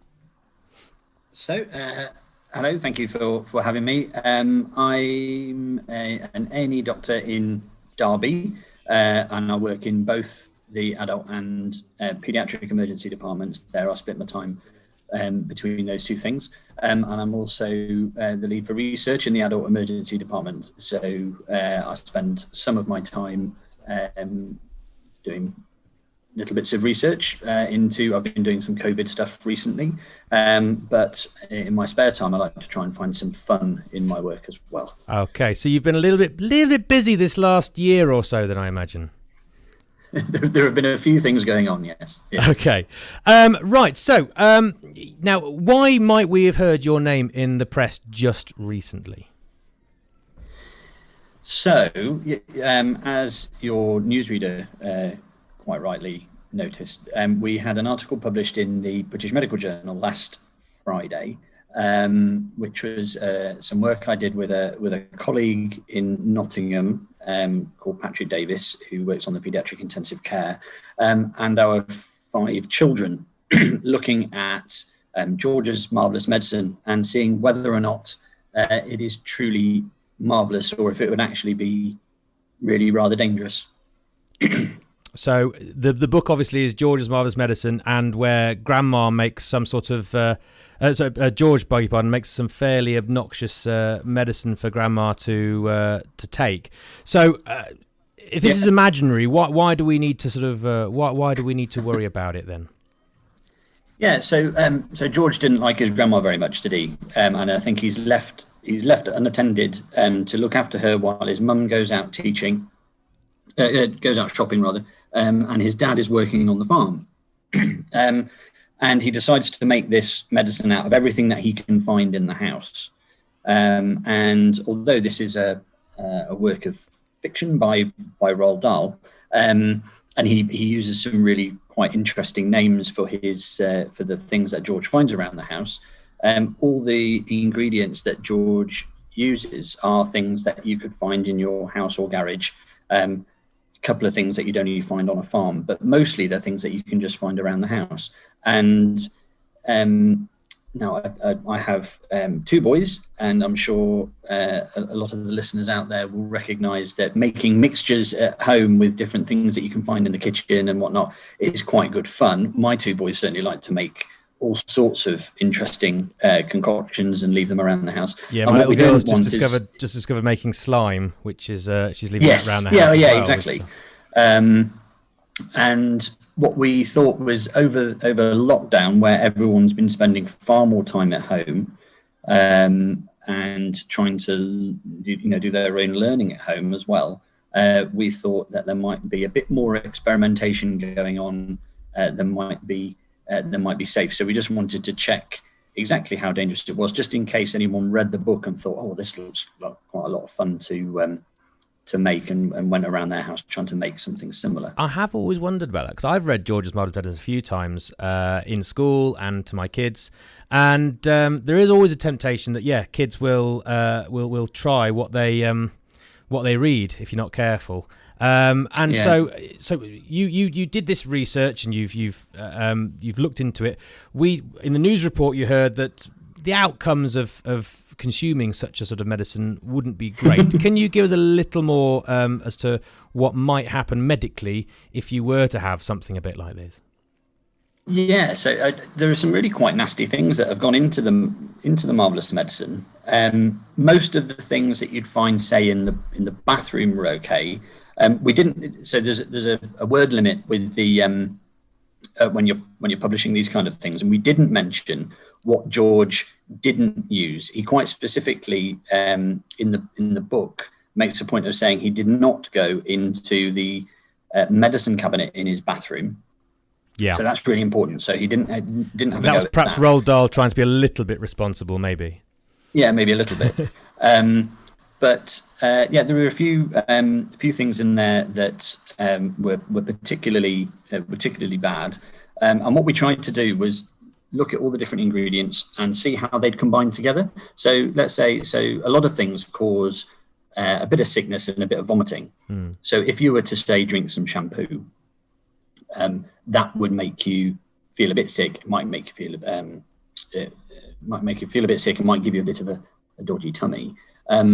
If you just have a little bit. But if you were to combine that with all the other ingredients within the medicine that also give you that effect, it's likely to have quite a pronounced effect. So we added all those things together. And so there are a few things that might make you quite sleepy. If you were to drink some of this medicine, it would make your breathing really bad. It might make you have a seizure. Oh God! And some of the ingredients were so nasty that they would kind of cause bad stomach ulcers and cause bleeding and things like that. So pretty nasty then. Very nasty indeed. And there's all sorts of bits and bobs that you can find in your house that you wouldn't expect to be quite so nasty. So Roald Dahl was using a bit of poetic license then when he said that Grandma's head started fizzing and then she started growing, and those outcomes happened to Grandma. Maybe a little bit. Yeah, maybe a little bit. But I think one of the things for me, there are some things in there that you wouldn't necessarily expect to make you poorly, and I think that catches a lot of people out. So I see at work quite regularly children who have tried something or put something in their mouth and accidentally swallowed it. And there were a few surprises. So there's so he's on a farm. There were medicines in there for the pigs and the chickens and the horses and whatnot. That I was you just kind of think, well, they're fairly similar to humans, aren't they? So maybe those medicines wouldn't be so bad, but a lot of those medicines could actually make you really, really poorly. So you might think taking some of your dog medicine, for example, might be okay, but actually that might make you really, really poorly. Okay, so well, the simple message is do not attempt to recreate George's medicine first of all, and also obviously don't take anything that is not prescribed for humans and is not told to by either your doctor or your mum or dad or whoever's looking after you. Yeah, particular problem that we see at work is particularly amongst younger children, not necessarily those who might be listening, but maybe if they've got younger brothers or sisters, is those little the kind of the dishwasher tablets or your washing liquid, because they look a little bit like a sweet. Yeah. But they can be really quite nasty, particularly the liquid things that you put in with your washing, because they can burst and they can squirt into your eye and cause all sorts of damage to your eye as well. Not just in your mouth and things like that. Yeah. Or the other thing that we see sometimes is children who've got hold of their mum and dad's essential oils, which you might use them in to create a nice smell around the house. They can be really, really, really. Oh gosh! And you see that in your sort of day-to-day work. You see all that sort of stuff coming in, and have to fix people who are blimey. Yep. Different world. So back to your research very quickly then. Do you? Yes. You've done this paper. Have you written any other? Yeah. I'm sure you've written other papers as a doctor. Have you written any other silly papers? Because it's a bit silly, isn't it? Really. I've done a few things. So much. So I just described a difference between animals and humans. But there's a saying in medicine that children are not just little adults. So because your bodies actually work a little bit differently. Kids' bodies work a bit differently from adults, which is why we have specialist children's doctors. Oh, okay. And one silly piece of work I've done was looking at whether or not pediatricians, so the children's doctors, are little doctors compared to those doctors who look after adults. And so we measured the heights of lots of different doctors and found that pediatricians are on average a little bit smaller than adult doctors by about 5 centimeters, and they're lighter and they've got smaller feet. So that was and they still pay you. And they do well. So it's probably important to say that this is done in our spare time rather than this is not NHS. Yes, just for those of you who might be wondering where your taxes, the mums are listening, where your tax pounds go to. I can assure you, having known this man I can vouch for him. I've known him for many, many years. This is done in his spare time. And to the despair of my wife. But I think my favourite thing was also was done with my colleague on this paper, Patrick, which was we read all the James Bond books and worked out how much he drank. We did that in 2013 and looked how safe that was, which wasn't very good. Not desperately safe. 92 units a week, I think it was, is what he drank, which is way too much to be safe. Yes.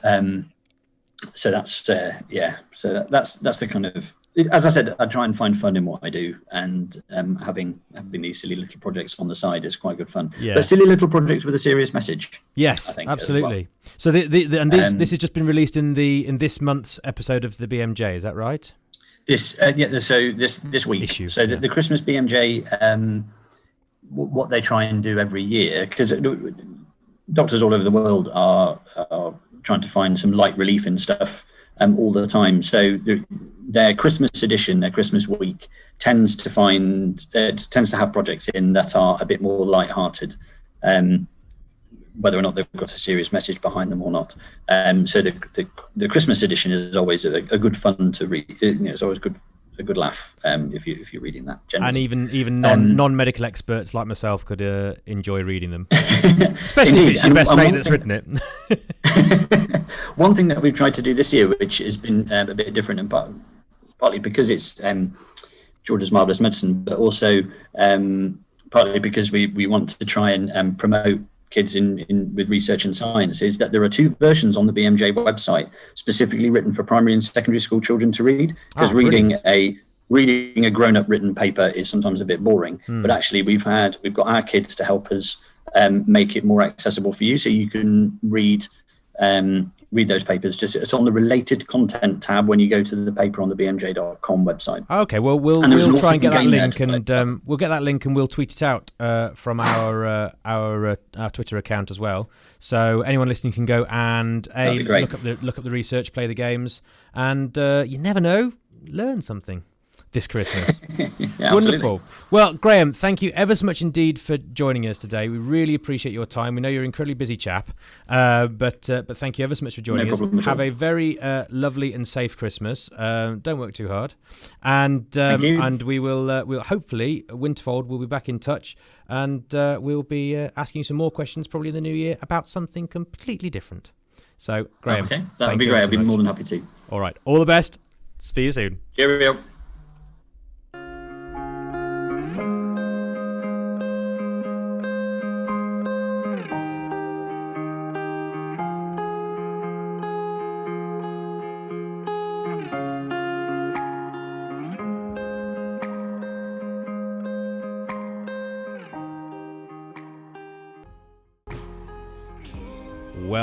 Welcome back.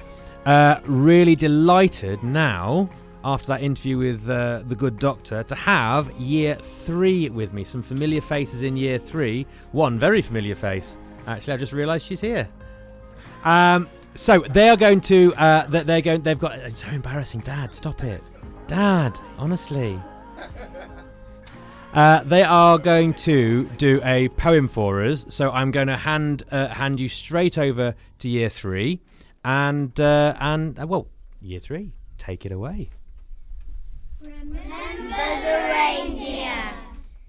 Hang up the stocking. Decorate the tree. Presents placed perfectly. What a sight to see. Milk and cookies are out. Kids are tucked in tight. There is so much to do On Christmas Eve night. Before you take a snooze and dream of the next day, Don't forget some food. for the friends who pull the sleigh. You see, reindeer need snacks too. A little love and fun to help Santa through the night and get the special job done. Absolutely beautiful, year 3. Thank you very much. Brilliant. How long have you been practicing this poem? 2 whole days. That's absolutely brilliant. Well done. Really, really lovely. Thank you. And we're lucky though, because we're going to have 3J up very soon, and 3J are going to be doing the 24 days of Disney. Now I can't imagine who came up with that idea. Was it Miss Jones? Was it? She likes Disney. She does like Disney. I've noticed that about Miss Jones. She likes Disney. Miss Howarth likes reindeers, obviously, and Miss Jones likes Disney very much. Wonderful. Year 3. Are you all looking forward to Christmas? Year 3. Are you? Give you a quick impromptu version of Feliz Navidad if you wanted to. I don't believe you could do that. Could you do that very quickly? Do you think? They can, yeah. They can. Right then. Okay, year 3. 3, 2, 1. Feliz Navidad. Feliz Navidad. Feliz Navidad. Prospero año felicidad. We wanna wish you a Merry Christmas. We wanna wish you a Merry Christmas. We wanna wish you a Merry Christmas from the bottom of my heart. Strawberry lipstick state of mind.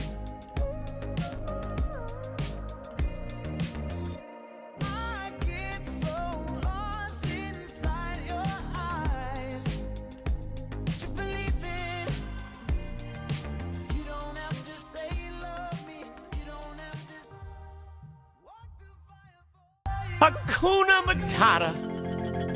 What a wonderful phrase. Hakuna Matata. Ain't no passing craze.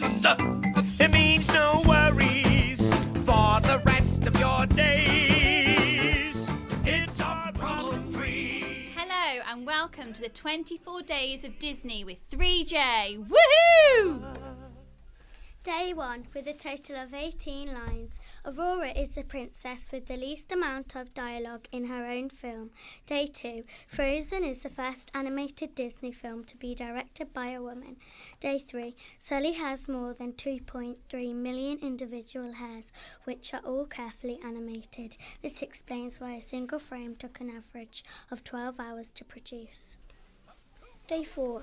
Until brave Ariel was the only Disney princess to have siblings. Day 5. The Princess and the Frog features the first African-American Disney princesses. Day 6. The Rescuers was the first Disney animated movie to inspire the sequel, Rescuers Down Under. Day 7. Snow White and Seven Dwarfs was the first Disney film to ever release a soundtrack. Day 8. There were more than 400 different Jack Skellington heads used to film The Nightmare Before Christmas. Day 9. Panda is the first Disney character to ever break wind. Day 10. The voice of Eeyore is also Transformers Optimus Prime. Day 11. The people who voiced Mickey and Minnie Mouse were married in real life. Day 12. In 101 Dalmatians, Pongo has 72 spots and Perdita has 68. Day 13. Rule E stands for Waste Allocation Load Lift to Earth Class. Day 14. Disney's Mulan is based on the legend of a real female warrior in China with the same name.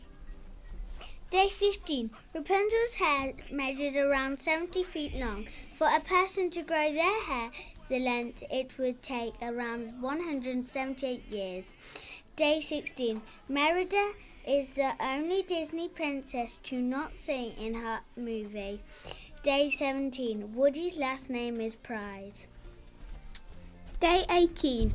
There are 10,297 balloons in Disney's Pixar's movie Up. Day 19. Ruth from Finding Nemo is named after the most iconic great white shark of all time, the shark from the Jaws. Day 20. According to Greek mythology, Zeus, Hercules' dad, was Triton, Ariel's dad's uncle.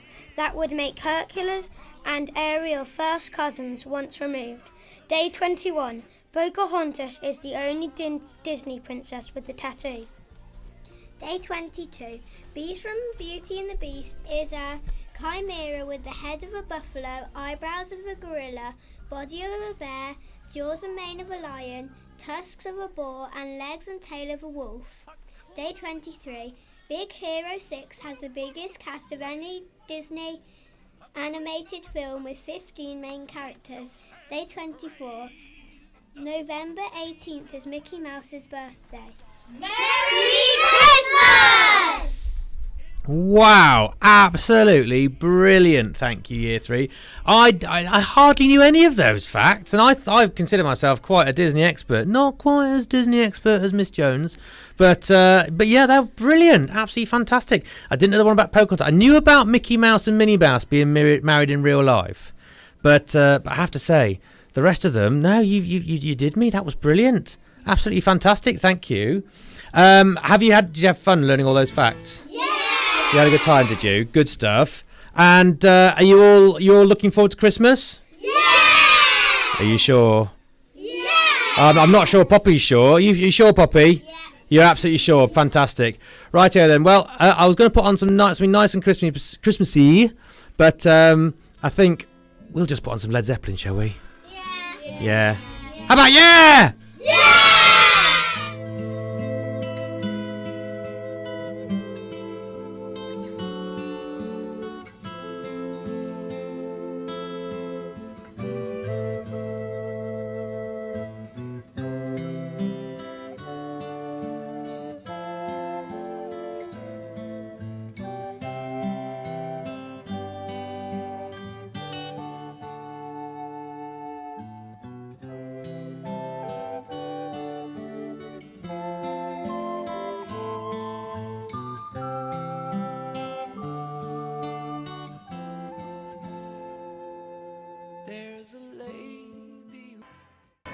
are struggling to survive. The worst human disaster 7 million people are threatened by starvation. It lights up a biblical famine. I don't think it should ever make us cynical and say, it can't be helped, we'll just have to give up.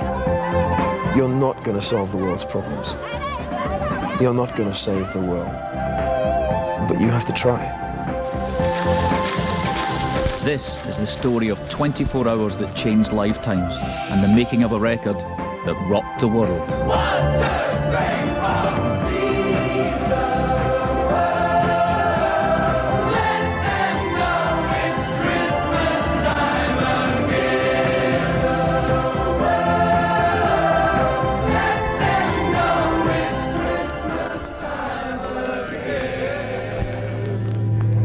Okie dokie. We have Year 8 now with us in the studio, and you probably recognised the tune just then, although you might not know the story behind it. So I'm going to hand you straight over to Luca and the rest of Year 8, who are going to explain a little more about the tune you just heard and the message behind it. Over to you, chaps.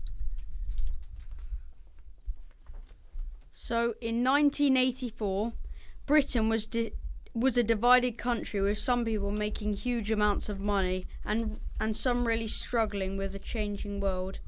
The music scene at the time reflected this. Everything was in excess. Big hairdos, shoulder pads, makeup, and that was just the men. There was great optimism that anyone could do anything what they wanted to be. Mobile phones had just come out, although as big as a brick, and money and wealth was very desirable. In this music scene, some bands were doing very well. Duran Duran and Spandau Ballet were the leaders of the new style of music. In the background, there was a band called the Boomtown Rats. They had a few big songs, but their career was failing.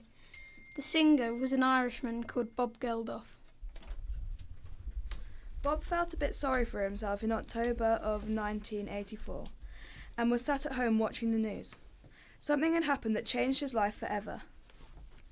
There was a news report which nobody had ever seen before. A reporter called Michael Burt talked about the famine in Ethiopia.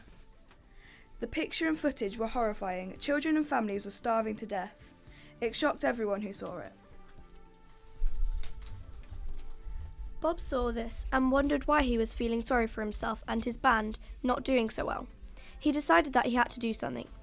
Armed with what was a flaky song at best, he contacted his friend Midge Ure, who was a very respected musician and producer. They decided to make a Christmas record for charity. This had not really been done before, and not in such short space of time. Bob was a driving force behind this and managed to persuade all of the pop stars of his time to join in. Midge put the song into shape, and the song became the best-selling single of the time, with the whole nation uniting behind this amazing idea to help people who were in desperate trouble. The following summer, the Live Aid concerts were held in London and Philadelphia, watched by millions of people. It was the start of a mass charity. Events that would be followed by Children in Need and Comic Relief in years to come.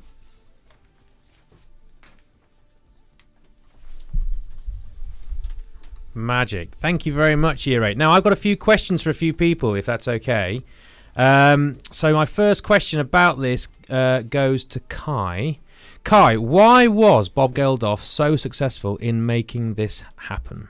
Bob Geldof was very successful in making it happen because he was forcing people in a way to help with the charity. He spoke to them in a way that made them want to help. Okay. And I think that is why he was very successful. Okay, so he appealed to their common decency as well as well, yeah. Yeah. Brilliant. He would have probably attacked them if they didn't go along with him. I'm not sure he Not probably would like have attacked them. I know he was a little bit perhaps metaphorically, but lovely. Next question to Holly, please. Holly, how could we do something like this nowadays? If you were to do this nowadays, you'd have to do it to a younger audience on different platforms like Instagram, YouTube, and TikTok. Okay. So back when this happened in, what was it, 84? You say it happened? Was TikTok and YouTube and Instagram a thing back then, or No, it was just by talk then. Just by talk. We did have telly. Honest. Well, yeah, and a lot of vinyl. Yeah, lovely. Okay, and Ollie.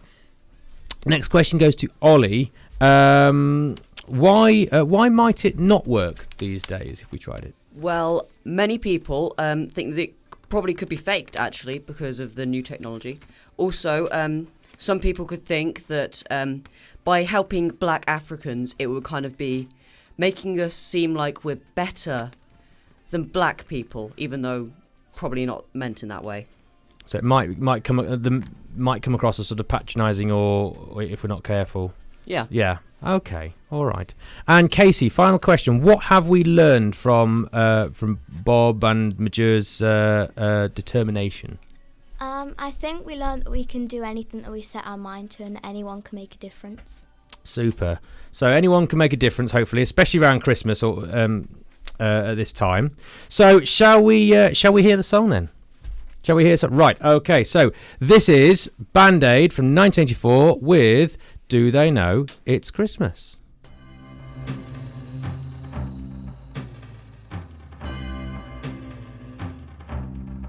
It's Christmas time. There's no need to be afraid. At Christmas time, we let in light and we banish shade. And in our world of plenty, we can spread a smile of joy.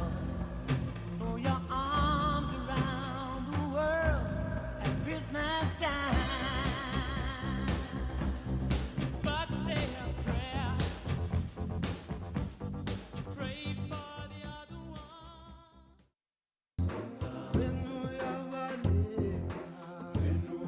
Okay, hi and welcome back to Radio Winterfold here. Just a few tweets we got coming in from Abby Phillips, from Dudley Master, from Joy Humphreys, and lots of other people following us.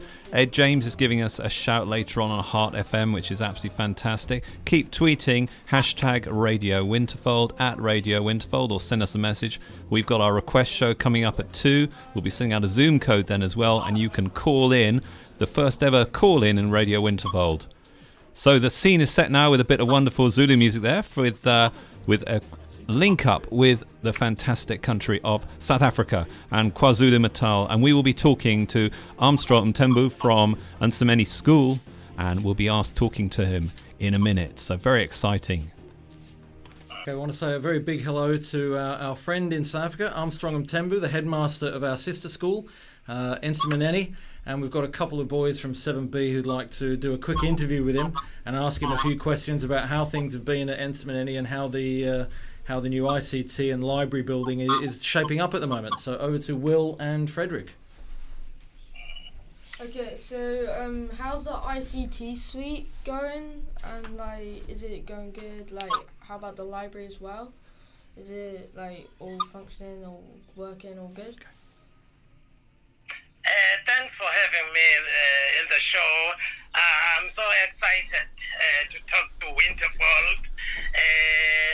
ICT, library and computer room, we have already started using it, and children are enjoying it so much, such a way that they even want to neglect, to ignore other subjects now. They always want to go to the computer room and to the library, and we have already catalogued books in our library, and it's working well, and we can see that it's going to help our children a lot because they read a lot. I hope you remember that to be a good leader, you need to be a good reader first. So they read a lot, and thank you so much for all your endeavors to see us having this ICT, library and computer room. Thank you so much. That's wonderful to hear, Armstrong, and great to hear that learners are making good use of that already. We've got a question now from Frederick. So what type of phrases would you tell us that would be very useful if we went to South Africa? What type of? Can you repeat yourself? What kind of phrases in Zulu would be useful for the boys when they come out to South Africa and see you? Oh yeah. Well, you mean Like hello and some greetings and maybe Merry Christmas. How do you say Merry Christmas in Zulu? Oh yeah, I do understand now. Thank you. When they come to South Africa, you see, particularly to Zululand, because Ncemeneni is at Eshowe. I hope you can pronounce that one. Eshowe, KwaZulu-Natal. Eshowe. Eshowe. You're doing great. So they are going to meet other boys here. They must greet them. How kunjani mfowethu? Sawubona mfowethu. And when they say sawubona, you should say yebo. And you should also say to them, sawubona, unjani. They will say yebo, ngiyaphila mfowethu, unjani. And they like shaking hands. I don't know, because we have this pandemic.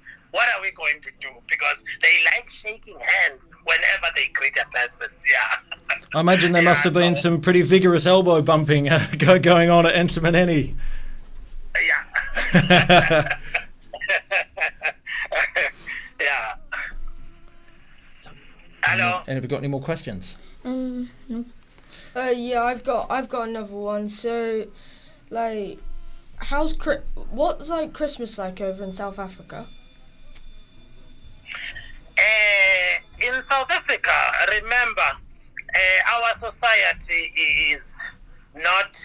Some of members of society do not believe in Christ. You see, so they go the traditional way. They would celebrate Christmas like offering cake for the ancestors rather than going to church, and unlike in UK, so some of particularly black people, some of them, they don't believe in Christ.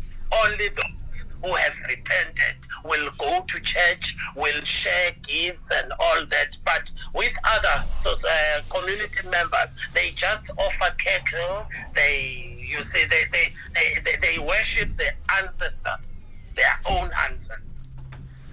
That's really interesting, Armstrong.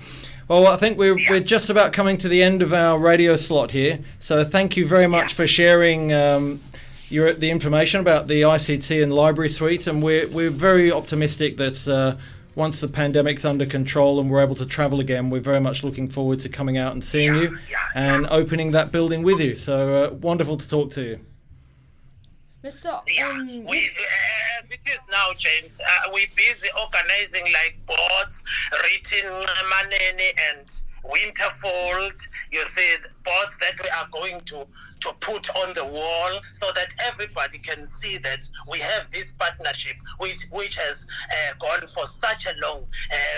It's about 14 years now. Is it? Yes. Yeah, so we are going to put boards, and I've already spoken to Inkosi. Inkosi came to our school. He is also going to write the letter to thank Winterfold for the contribution that you have made to Ncemeneni community. So Inkosi is going to do it on behalf of the school. That's wonderful. Great to hear. Yeah. Well, Merry Christmas from Winterfold to everyone at Ncemeneni. And we look forward to catching up again really soon. Thank you very much. Thank you. Merry Christmas to you and everybody at Winterfold. Thank you so much.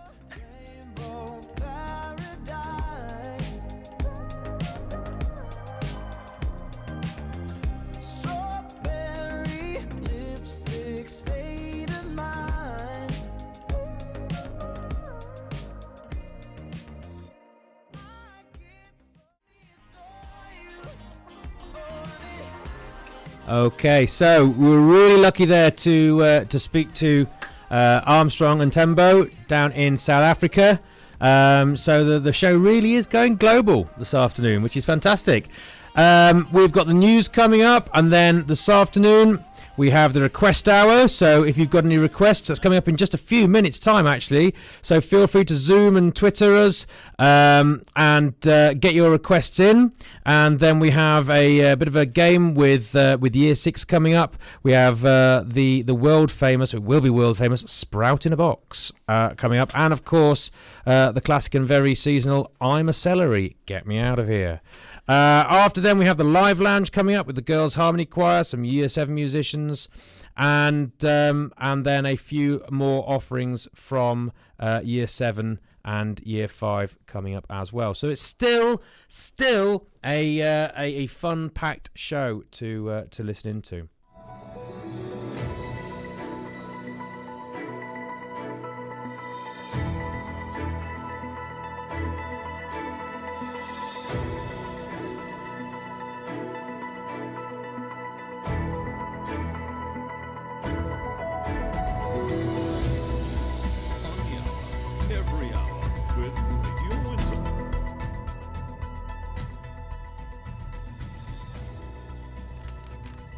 The time is 2 o'clock and these are the headlines on Radio Winterfold.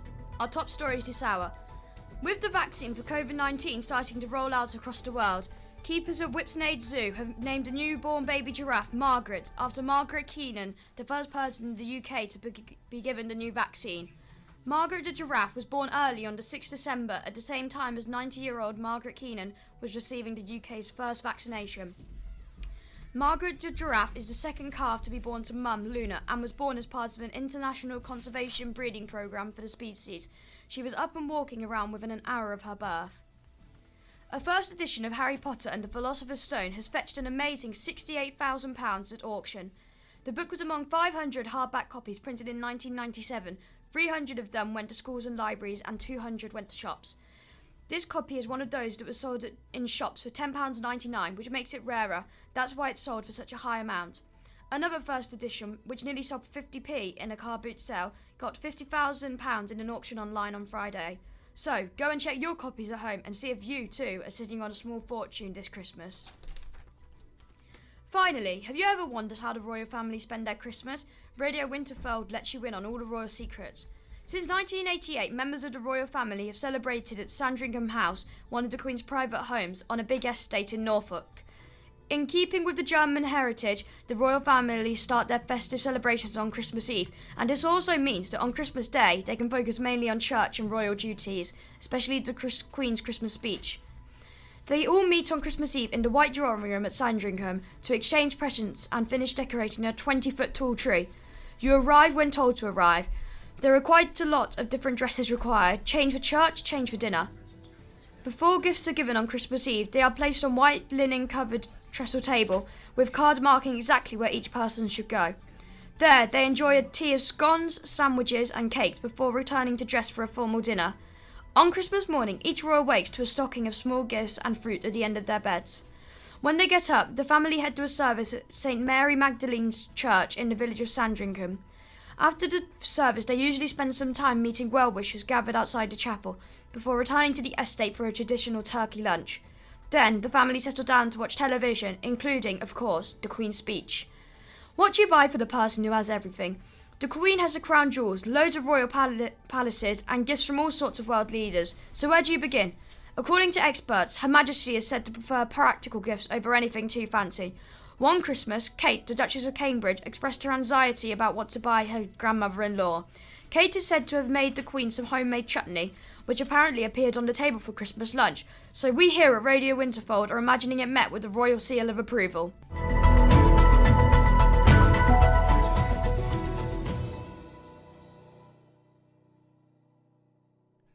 Okay, thank you, Charlie. And now here's a little cheeky request from 3J. They were after a song, Rocking Around the Christmas Tree, and so here it is.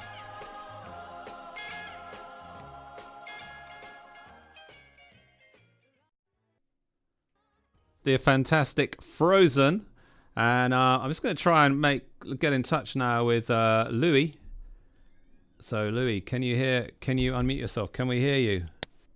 Hello. Hey Louis, we've got Louis, ex superstar of Winterfold. Louis Malanafi is now live on Radio Winterfold. How's that feel, Louis? Good. It's great, and he was one of the real guys behind the radio last year. It was all going brilliantly, Louis. Then it's a very annoying little disease got in the way, didn't it? We don't want to talk about, do we? So you're here today. How's it going? You're at Shrewsbury School. How's that going? Good. And what's your message to the kids here at Winterfold? What are you going to say to them? Have fun. Have fun. So there you go, kids. Yeah. So why is Winterfold such a great... You're looking back, Louis. Why is Winterfold such a great school? Why are the kids so lucky to be here? You could tell them. The teachers, the atmosphere. It's all quite nice. Brilliant. So there you go. Lovely. He survived Winterfold. He was incarcerated for many a year. He survived. He escaped, and he's saying it wasn't too bad. So what song do you want to request today, Louis? For my grandma got run over by a reindeer. Grandmother got ran over by a reindeer. Do you think is that one of her favourite shots? Okay. She finds it funny, so yeah. She finds it funny. Okay, well that's great. It was really good talking to you today, and I'm really pleased everything's going well at school. And look after yourself, and we'll see you back at Winterfold sometime soon. Bye. Thank you. Merry Christmas. Yeah. You can say there's no such thing as Santa, but as for me and Grandpa, we believe she'd been drinking. Hello, Mr. Dieppe. Can you hear me? Hello. Hey, Mr. Dieppe. We can hear you now. That's fantastic. All the way from 7D. Oh, guys, Yes. That's Have we got a any long way. requests, anyone? First off, Yes, go on. Never gonna give you up. never gonna give you Christmas. Apparently, they're mad keen on Rick Astley here, Mr. Price. Anything by Rick Astley would be fantastic. Sung a new Christmas song. Really? Him. Well, I think we've just got to stick to the favourite, haven't we? Because at the end of the day, I'm a bit of a Rick Astley fan. I think, nothing beats a bit of the old Never Gonna Give You Up. So let's listen to that now.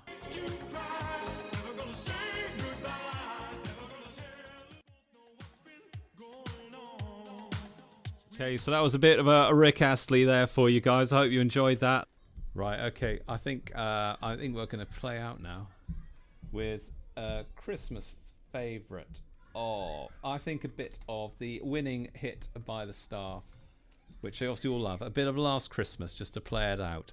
Happy Christmas all from the Winterfold Radio Request Time.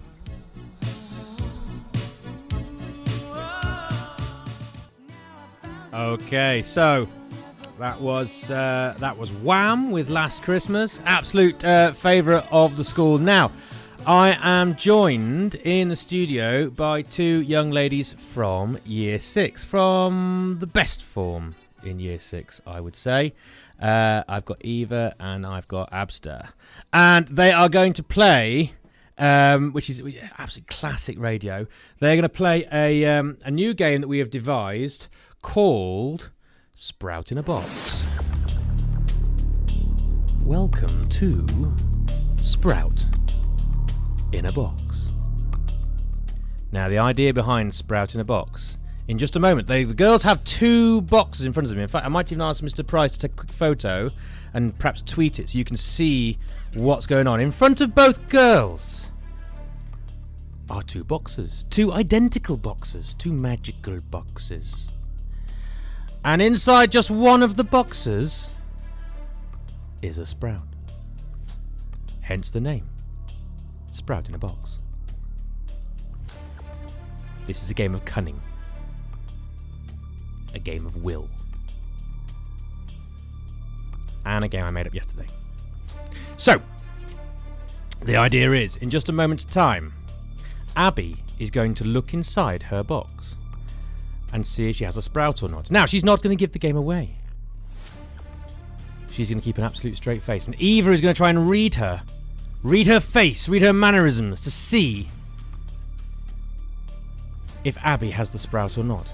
Now, Eva wants the sprout. It is Eva's life mission to obtain the sprout. She's going to get her some sprout. Okay, they are staring. The stare down at the moment is unbelievable. It's a bit like watching the latest Tyson fight. They are staring at each other as if it's about to kick off. here live in the studio. Just building a bit of tension. Right, so hopefully the rules are as clear as mud. Eva wants the sprout. She will then be given the option to change her box, given how Abby looks in a moment. And then we'll see if Eva wins. Sprout in a box. So Abby, have a look in your box. Eva, watch Abby, watch every move she makes. Abby has looked in the box. Abby is now staring at Eva. Staring through Eva. Eva, you now have the chance to keep your box or change your box. Are you going to keep with your box or are you going to change for Abby's box? Think very, very, very carefully.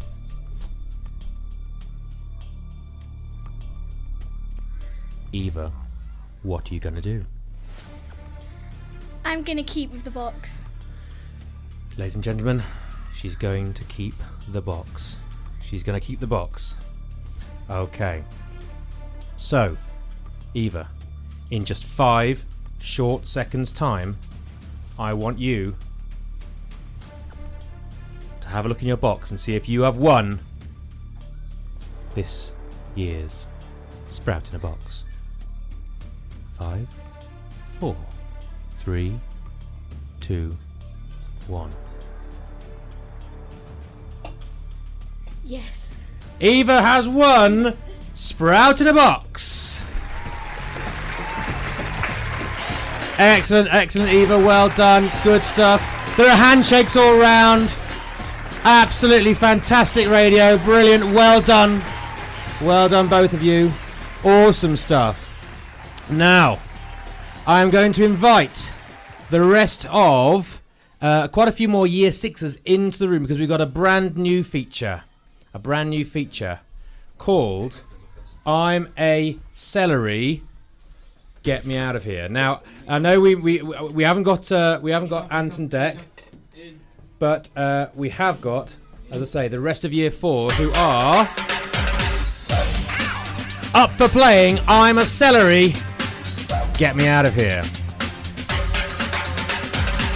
Right, so I would like to invite Ollie, take a seat, and Jack, come and take a seat. Okay, now we're going to need some encouragement from the people in the studio with us. And I'm going to have to move around a little bit because this is not going to be easy. So,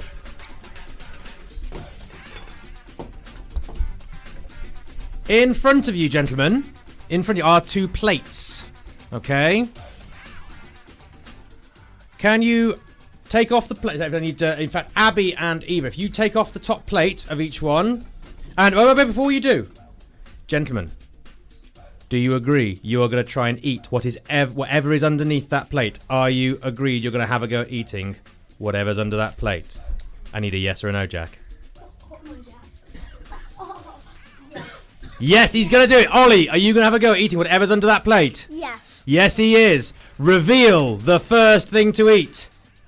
Oh! Right, Jack. What have we got there, Jack? A Mars bar. We've got a Mars bar. Right then, gentlemen. Over to you. Eat the Mars bar. Go for it. There's going to be something different inside. There's probably going to be something different inside. Like chocolate. Oh, disgusting. Ollie's done it. Oh, it's disgusting, isn't it?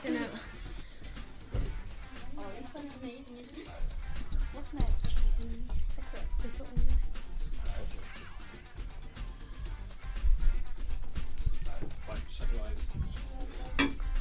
Okay.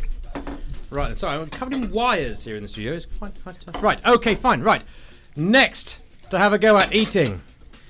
Okay. Bit of a strange smell in the studio. Are you ready, gentlemen, for the next thing to try eating in the studio? Open up the plates. Let's see what we've got. It is a... What is it, Jack? crisp. It's a crisp! Oh, that's nice and easy. It's a crisp. Okay, gentlemen, have a go at eating the crisp. Is it nice, or is it one of those like really tacky flavours? Like spring cheese and onion. It's nice. Spring cheese. Smells nice. It's no such thing, but yeah. Close your eyes. Close your eyes. Close your eyes. Come on. Okay, so far they have eaten a Mars bar and they have eaten a crisp. Now, I'm not sure there's enough tension in the room. I think we're going to need to go for a little more tension. Let's go for a little bit of tension as the rounds get a little bit trickier. Can you reveal the next dish to eat? Now that's called fruit, Jack. All right, mate. Right then. Ollie's ready. Is he ready? How many stars? Ollie, is it ready? Are we going? 3, 2, 1, go, go!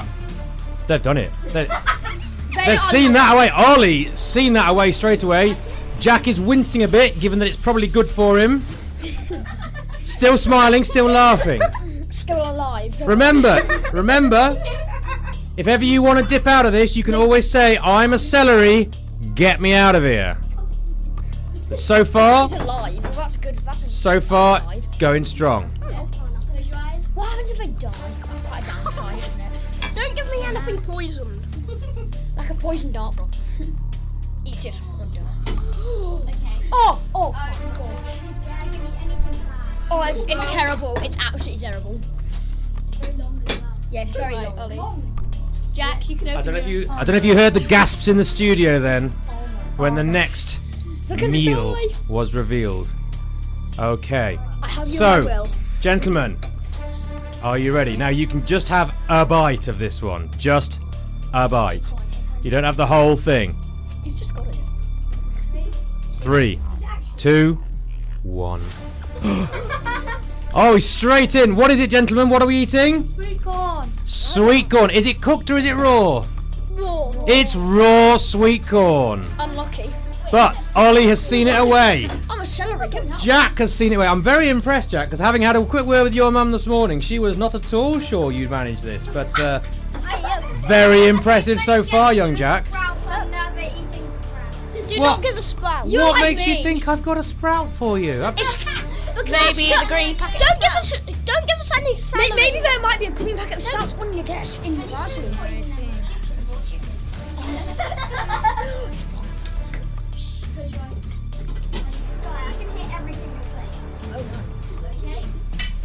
Okay. Gentlemen. Gentlemen. On the plate in front of you. It's going to be one of the hardest things that you've ever eaten, especially for you, Jacko. Are you ready? 3, 2, 1. Open up. What have we got? It's called broccoli. Raw. Not bad. Not bad, huh, Ronnie? Not bad. Did you like it? Yeah. That's me, all of it. Gentlemen, I'm very impressed. Did you have to eat all of it? No, but you have genuinely eaten a really big mouthful of raw broccoli. Very impressed. Think of all the iron that's going in your bodies, chaps. You're going to be like superhuman by the time this is finished. Absolutely fantastic. Mr. Loughton, so that would be the opposite of you. Ah. Right then, chaps. Are you ready for the final round? I'm guessing so. The final round. That's what I'm going to do when I get round. Guys, what do you think it might be? Sprout. Do you think I'd be that predictable? Yes. Yeah, It's predictable. You think I would be that predictable as to give you a cold, raw Brussels sprout to eat live on the radio? Yep. Yeah. Yeah. Yes. Pretty much. Pretty much. Oh. God. Ready then? It's Okay, the plates are being prepared. They are covered. It's not a sprout. Don't worry, Ollie. Let's just see. Before you eat whatever it is that's going to go on this, I want a quick photo that we can tweet out. It's not a sprout.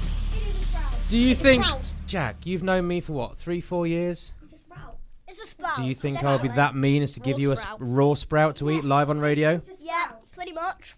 Okay. And how many bites? Let us How reveal. many bites of the sprout are we gonna have to take? You only have to eat one entire sprout. That means I'll take a little. One entire. Just- One entire sprout. Well, if you want to win the stars. Are you ready? Okay. Yeah, that's 3, 2, 1, go. Is he going to do it? He's doing it. Jack's doing it. Yeah. Don't worry. Come on, Ollie. You've done it. You only have to have a bite. You only have to have a bite. Gentlemen, I am very impressed with both of you. Absolutely fantastic. Apparently it's disgusting. Yeah. Mrs. Stark, if you're listening, it's absolutely disgusting. And Ollie will not want any sprouts for Christmas dinner. Boys, I am very, very impressed with both of you. That has been the first and probably only edition of I'm a Celery. Get me out of here. I think, gentlemen, you all deserve a big round of applause. Round of applause. Well done, Jack. Well done, Ollie.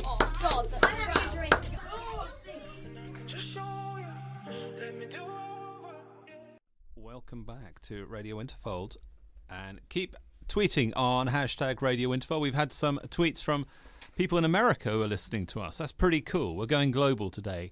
It's time now for the live lounge. And we just put together a little bit of music today, just which we've been recording over the last couple of days.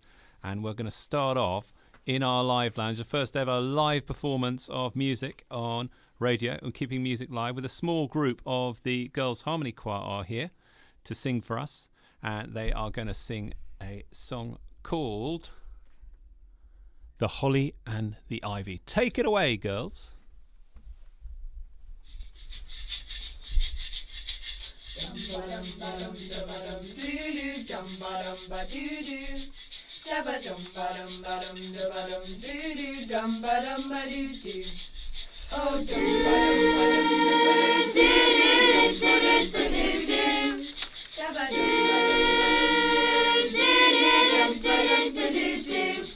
The holly and the ivy, when they are both full grown, of all the trees that are in the wood, the holly bears the crown.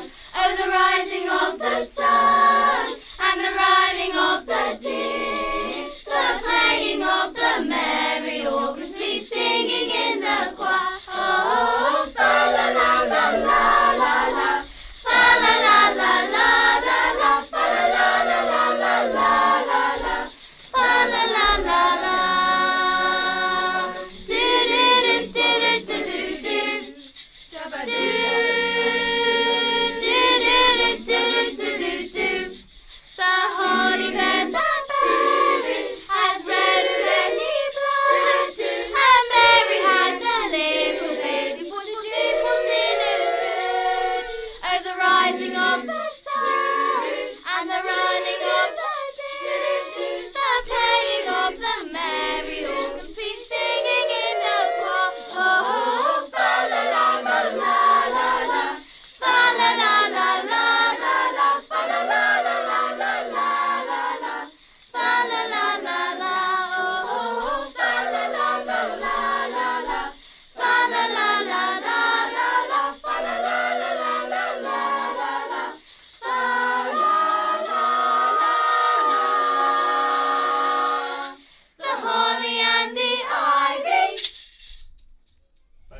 Fantastic singing there from the Girls Harmony Choir, and that was a small group of the Girls Harmony Choir here in the live lounge. Okay, so well done, girls. Thank you very much. And we're now going to carry on with some recorded music we've had. We're going to start off with a bit of Silent Night, which we heard was recorded a bit earlier on this morning. So let's enjoy this.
Great. Okay, so that was a couple of the girls from Year 7 who were doing some recording this morning, especially for the live lounge, and they're in the studio now, so we can talk to them. And tell us, Matilda, what pieces did you play through this morning for the live lounge? Well, me and Francis, we played Silent Night, and then as a four, Amber, Rasheen, Francis and I, we all played Hark the Herald Angels Sing. That's great. So as a four. And Rasheen, what were you playing?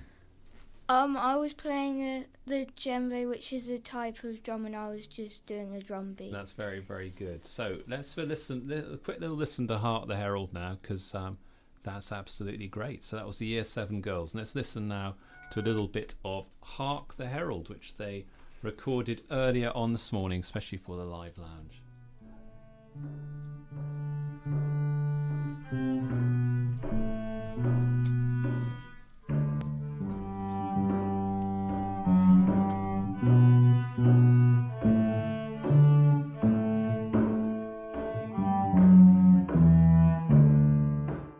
Okay, so that was a bit of the Year 7 and final piece of music from our live lounge. Another bit of music which we have been recording, a bit of a sort of preview. This was a lovely piece of music recorded earlier this week by the Year 1s and 2s for their Nativity show. It's called Prickly Hay.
Okay, so that was Prickly Hay from the Year 1s. Absolutely lovely. Just while we wait for our next guests to come into the studio, we have an absolute classic from, I think, very early, about 1985, I think, which some of you may well remember. So let's see if you recognise this number.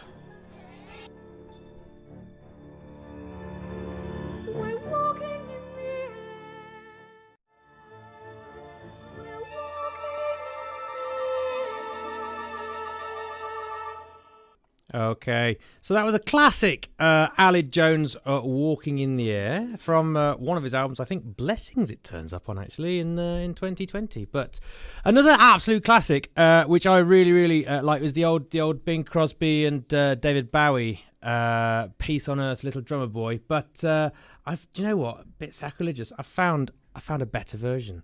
So everyone, please listen and enjoy.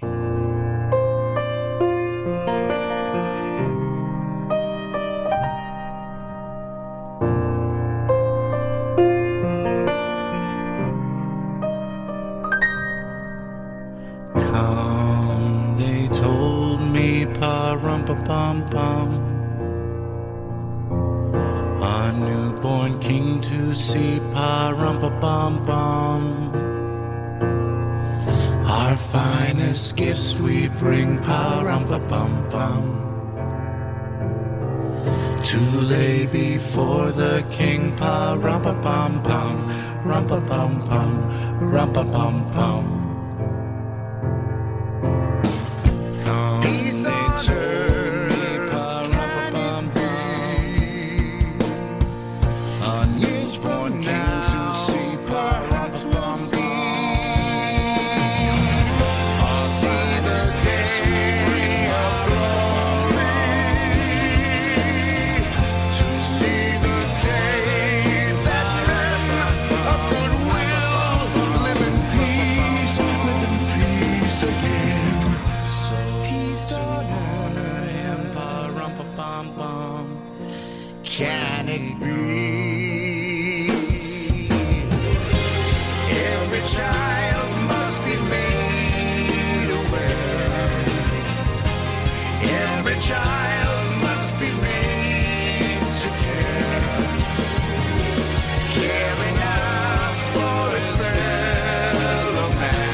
That was the one and only Jack Black with Jason Segel, rather than Bing Crosby and David Bowie.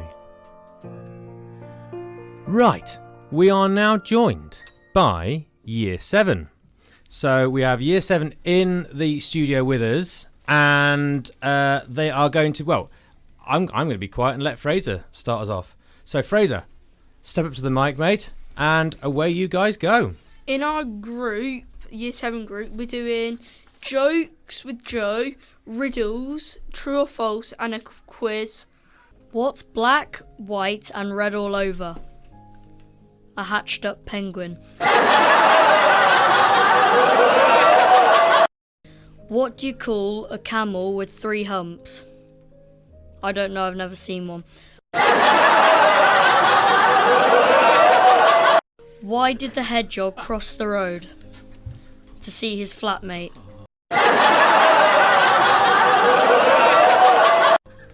Now we will pass it on to riddles.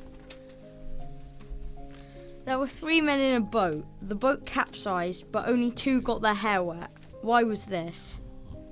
1 man was bold. There were 4 doors. You have to pick one of them.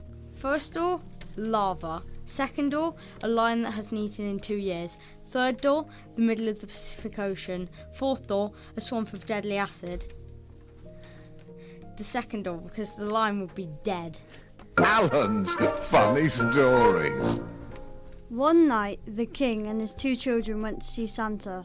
How many people went to see Santa? 4, because it's not the night sky, it's a knight as in knight in shining armour. Who? In a Christmas bungalow, there is a Christmas sofa, a Christmassy sofa, Christmassy TV, Christmassy stairs, and a Christmassy kitchen. What is not Christmassy? The stairs, because there's no stairs in the bungalow.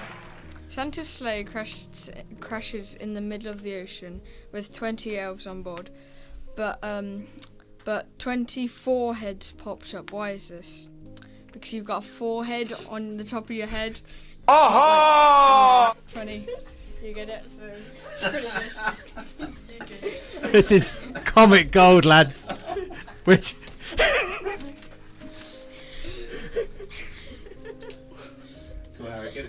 Go on, Harry. Go on, big finish, Harry. True or false?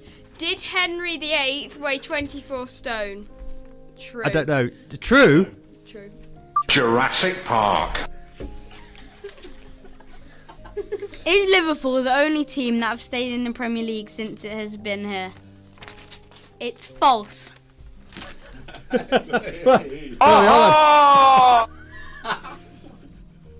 Does Owen Farrell play for Wasps rugby team? It's false. False. True. False. Yeah, Mr. Price, your sporting knowledge is letting you down. Is the largest tree in the world a great redwood? False. Really? Has Ronaldo won more Ballon d'Ors than Messi? It's false. Is the oldest tree in the world 4,800 years old? True. True. Squirrels can't see until they're 5 weeks old. True.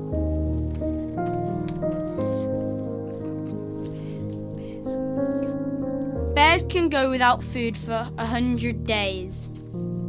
True. Bears take their fur coat off in summer. In the summer.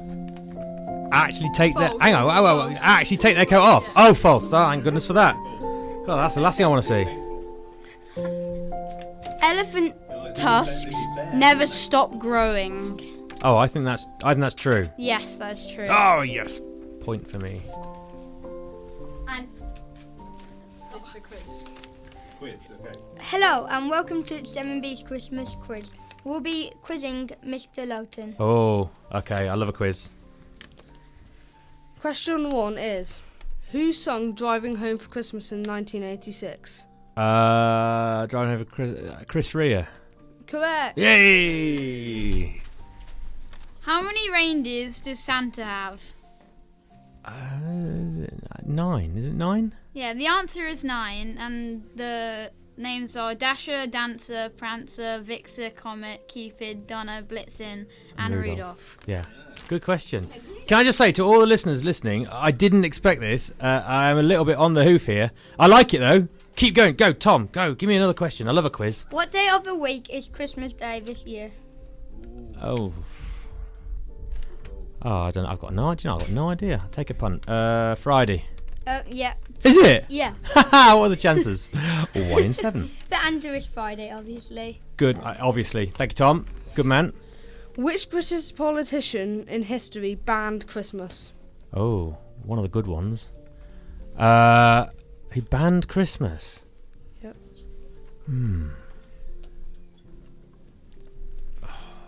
Was it a prime? Are we talking a prime minister? Yes.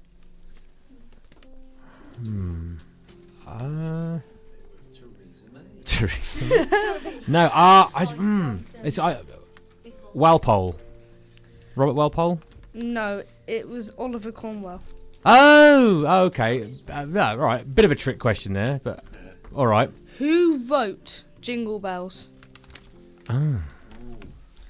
The answer is James Pierpont. James Pierpont. Well, that's exact. Yes, right, Jack. Yes, that's right. Just give me a second to get it out. Yes, that's who wrote it. Well done, Jack. Thanks for listening to our Christmas quiz. Again, thank you. Goodbye. Guys, that was can you give yourself a round of applause for that? That was really, really fantastic. Year 7, you have done yourselves absolutely proud there. I really enjoyed that. I do love a good quiz, I have to say. So well done. And we'll play you out with a very quiet, gentle little ditty. One of the nights. It's the kind of Christmas tune that you'd like to perhaps hear in church, perhaps gently doze off to sleep to. Okay, so I wish you all a Merry Christmas, and we'll see you after the darkness.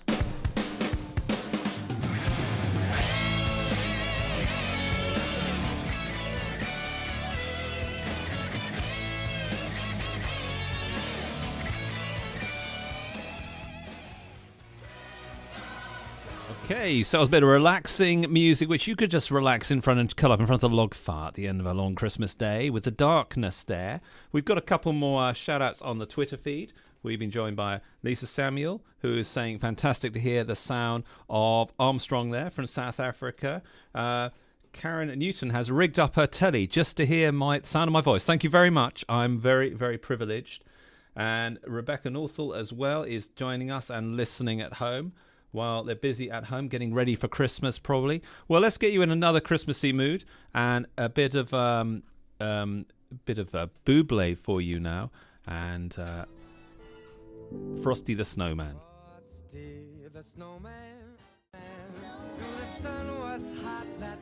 So that was a bit of a Frosty the Snowman for you, and I hope you're still enjoying watching the show today.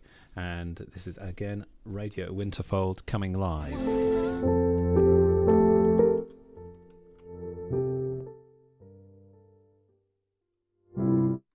Okay, so that was great. Now the biggest hit this Christmas is apparently Mariah Carey is top of all the charts. So a bit of All I Want for Christmas Is You.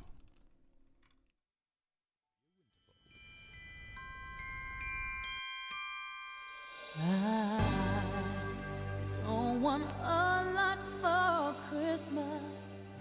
There is just one thing I need. I don't care about the presents underneath the Christmas tree. I just want you for my own, more than you could ever know. Make my wish come true.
Shenstone, Stancliffe, Harvington, Bluntington, Chadsley Corbin, Brockencote, Kegbowl, Outwood, Pershall Green, Kidderminster. You're listening to Radio Winterfold. Okay, you're listening to Radio Winterfold here, and we are about to be joined any minute now by the incredible Year 5s who've got some poems and things like that. Before that, a little bit of a Dua Lipa.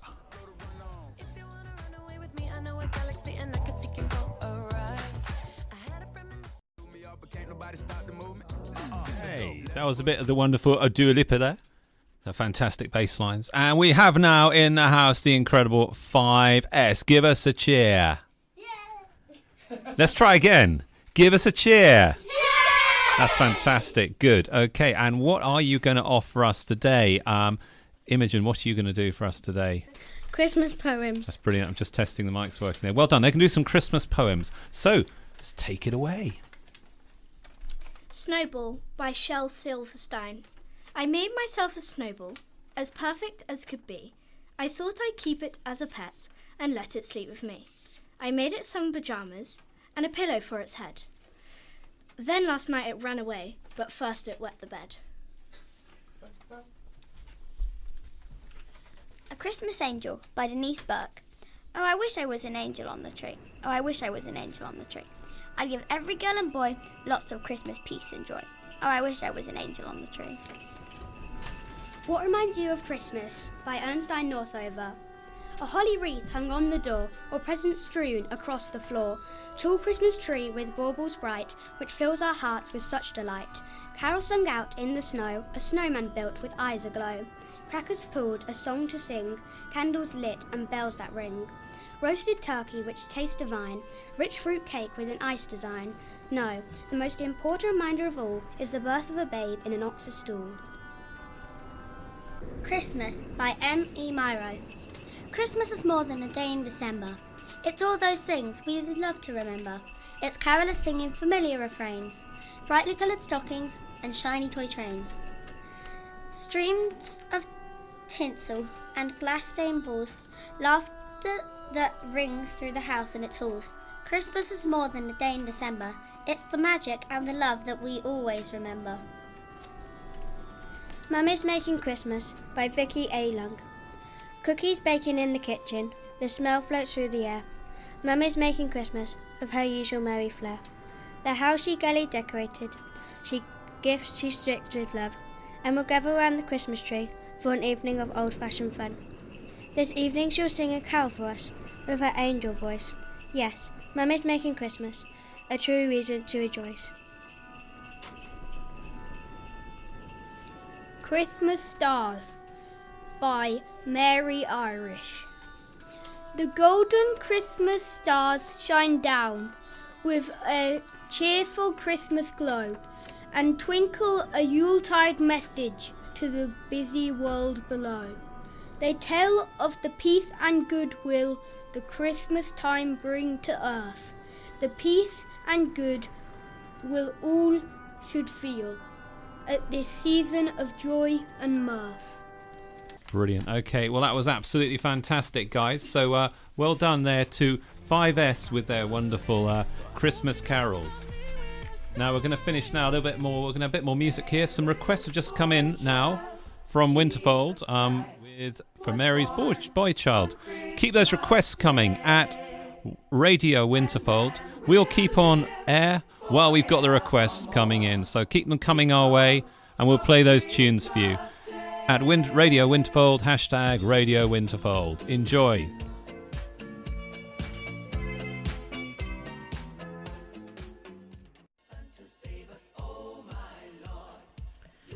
So that was Boney M with Mary's Boy Child. This next one is a bit of a request I've had one request from Mrs. Williams up in Year 6. And also from Mrs. Loughton at home. And these are for all the people who are staying at home. This is E17 with Stay Another Day. Stay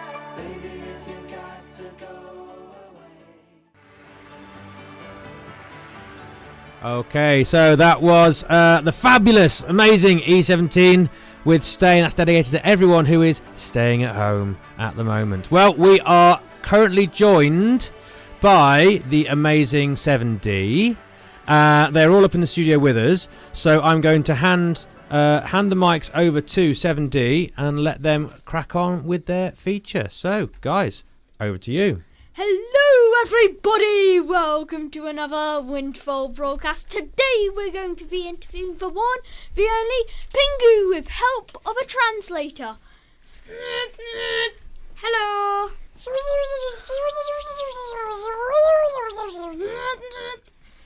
Today 7D will be interviewing the Grinch and as well as Pingu, and we will also have some quiz people. Do you enjoy the snow? Yes, I love the snow. Can you wait for what's to come? No. Are you going to compete in a quiz?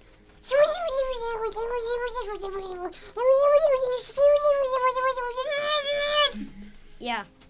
Don't forget that this radio play was brought to you by Nestle Crunch.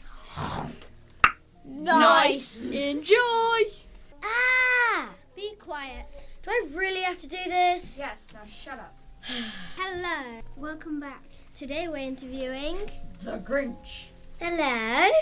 Okay, today we're going to ask you some questions. Shh. Let's start the questions. So, what's life like in your cage? All right. Kind of cold though. Okay. Are you still friends with Cindy? We haven't seen her in a while. That's fine. I'll plan a meeting with her. What? No! Stop! Hello, Cindy. Grinch wants to meet up sometime. No, I don't. Great. Cindy is planning on meeting tomorrow. Tomorrow? Yep. So, next question. When is the sending again? Not long now. Good. Excuse me? Nothing. What's your favourite food? Rotten onions?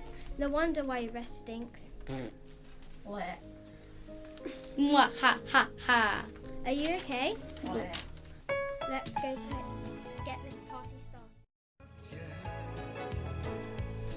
Hello, ladies and gentlemen. Today you will have the pleasure of Quizmas, comedy and the facts of Christmas, brought to you by 7D.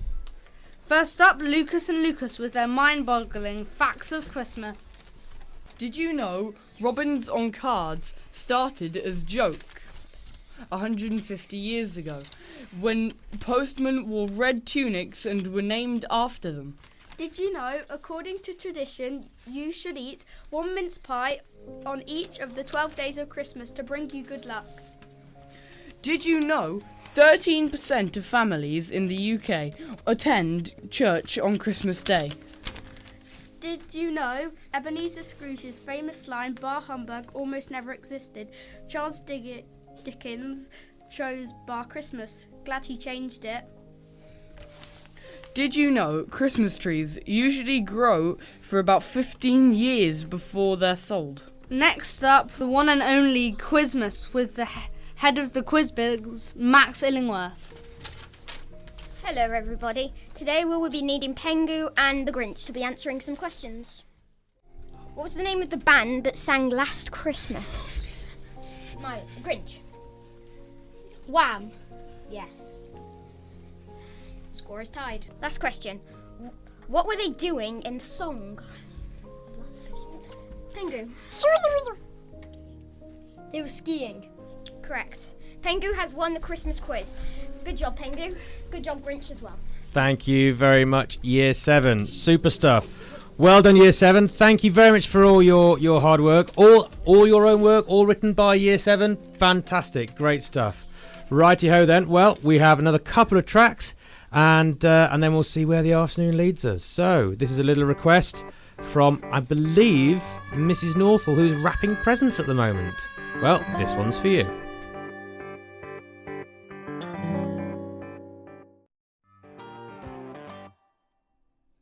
Okay, so that was Blue Blood, which I'd never heard that before. God rest you, merry gentlemen. This next one is Carol of the Bells, which I know from Home Alone. Still one of the greatest Christmas movies, if you don't include Die Hard, that is. But yeah, do enjoy Carol of the Bells. This is a little request in from Mrs. Phillips, who's tweeted the show. So enjoy.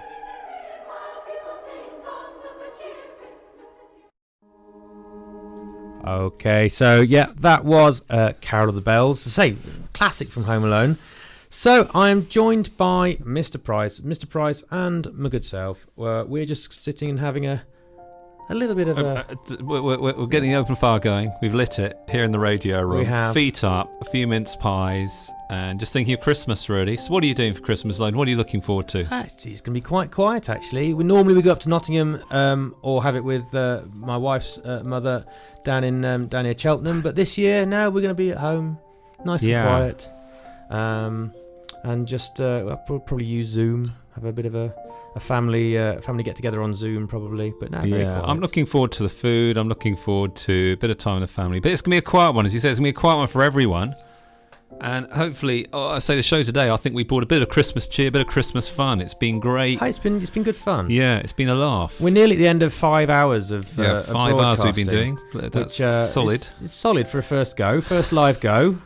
Go big or go home. So what's the highlights of your show? What's been the highlights for you today, Mr. Loughton, of the show? I have to say, talking to Armstrong and Tembo in South Africa was that's pretty high up there. I mean, it's amazing. If we'd said a year ago the amount of technology that we're using and the schools across the country are using at the moment, I wouldn't have believed you. But I mean, the fact that we can sit here, do a live broadcast, talk to Armstrong live from South Africa, have kids coming in, doing all their live stuff. I mean, it's worth saying that the vast majority of today's 5-hour marathon show was written by the kids. Yeah.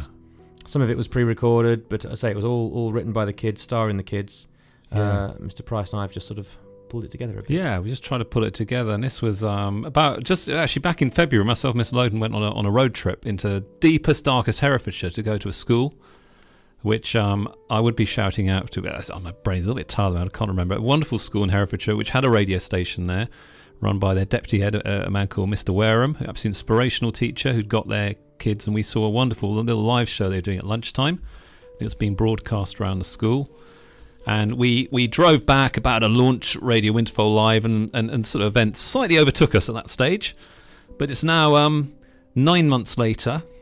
And better late than never. Better late than never. And we've got the live broadcast all going. So moving forward, I mean, how do you see this? What can we use this show for in the future? What do you reckon? Well, you can either use things like this as a force for evil or a force for good, Mr. Price. And isn't it? I think we should definitely. I mean, the idea that we can reach people all around the country, but certainly around the local area, and I'm thinking charity, mate. Yeah, charity show. Bit of charity show. I'm not averse to a bit of charity myself. Bit of charity. Bit of charity. We can do a charity show, and I mean, I want to.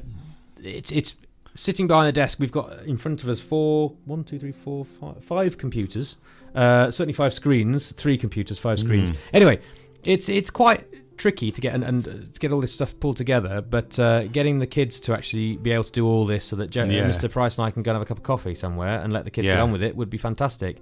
Obviously, you just got to weigh it up against all the other things we do at Winterfold, all the sport, the music, the lessons. It's a great way to put it all together, and this is the only good thing about lockdown has been our development of technology across the whole country. And in fact, it's just been really, really good. And as you say, the idea is we get the pupils coming out here using this technology, getting really au fait with it. And the idea is then they leave Winterfold and maybe go to a senior school and say, hey, we had this couple of wacky teachers at my school and they did a radio station and perhaps I could try and do that at my school or their university or going into work or something, that sort of thing. They know how to do it. I didn't have a clue a year ago how to do all this sort of stuff, and we didn't have much of a clue yesterday. No, we didn't know. We had all the gear and no idea, as they say. Now we have all the gear and some idea. I'd like to say, talking about gear, I'd like to big shout out to Friends of Winterfold. Yes. Who gave a massive contribution towards this wonderful room we're in. It's soundproof. It's got the latest equipment. They've done some great stuff. They've also done the forest school with wonderful sort of stuff for the environment, tree planting. So what a legacy those guys have done this year. How sad it is we couldn't have the Christmas market to support them. But we're really shouting out to Friends of Winterfold and all the fantastic stuff they do to really enrich in the school, and we get the money in the right place, the right projects. We can really make a difference to the education the kids have here, I reckon. Another thank you just to all the staff and all the kids who have worked very hard at our request just to create content for the show, because obviously without content there isn't a show. So I think we've heard from the whole school, from reception through to year 8 has contributed in some way, whether it be Banter with Santa or whether it be some of the features you've heard, the jokes, the songs. The musical ensembles and the plays, and it's been quite a... And thanks to all the parents who've tweeted in and been listening to us. Yes, thank you ever so much. And your support it's been great fun seeing you on the Twitter feed, and hope you've enjoyed listening. And I think we'll do this again. Yeah, after I'm Christmas. hoping. Perhaps give it a couple of weeks. Give it a couple of days. Just to I might go and have a cup of tea in a minute. But it has been a lot of fun. This 5 hours has absolutely flown by. It really has. It's amazing. It's the quickest 5 hours ever. Totally, but it's been so much fun. We're going to look to try and release this as a series of little podcasts. Exactly where they'll be, I'm not quite sure yet, but we'll look to edit it down a little bit and release this so you can find your child on there. The best of Christmas show podcast we'll be releasing soon. Hopefully you can listen to that. That's and it. Keep it for eternity. Yeah. Feel free to look up Dr. Graham Johnson's research as well. It did feature in the Mail and the Times Online and other places, but it's in the BMJ. There are some online games to play as well if you look at the BMJ website. So we'll try and tweet where you can go to get that. I think that's about it, really. Just to say to everyone listening, to our listeners, happy Christmas from us at Radio Winterfold. Obviously, we've got the wonderful Christmas show to look forward to later on this week, and we've had the pre-prep shows and everything. It's all been absolutely wonderful. Key Stage 1 show tonight. Yeah, Key Stage 1. So we're trying to keep it as Christmassy as we can for the kids, and they seem to be enjoying it and keeping us in good spirits as well. So, and of course, there's movie night tomorrow night as well. So it's going to be a good end of term, and I think we all deserve a well-deserved rest. So I sign off by just saying happy Christmas, and to entertain you, here's a bit of Wizard.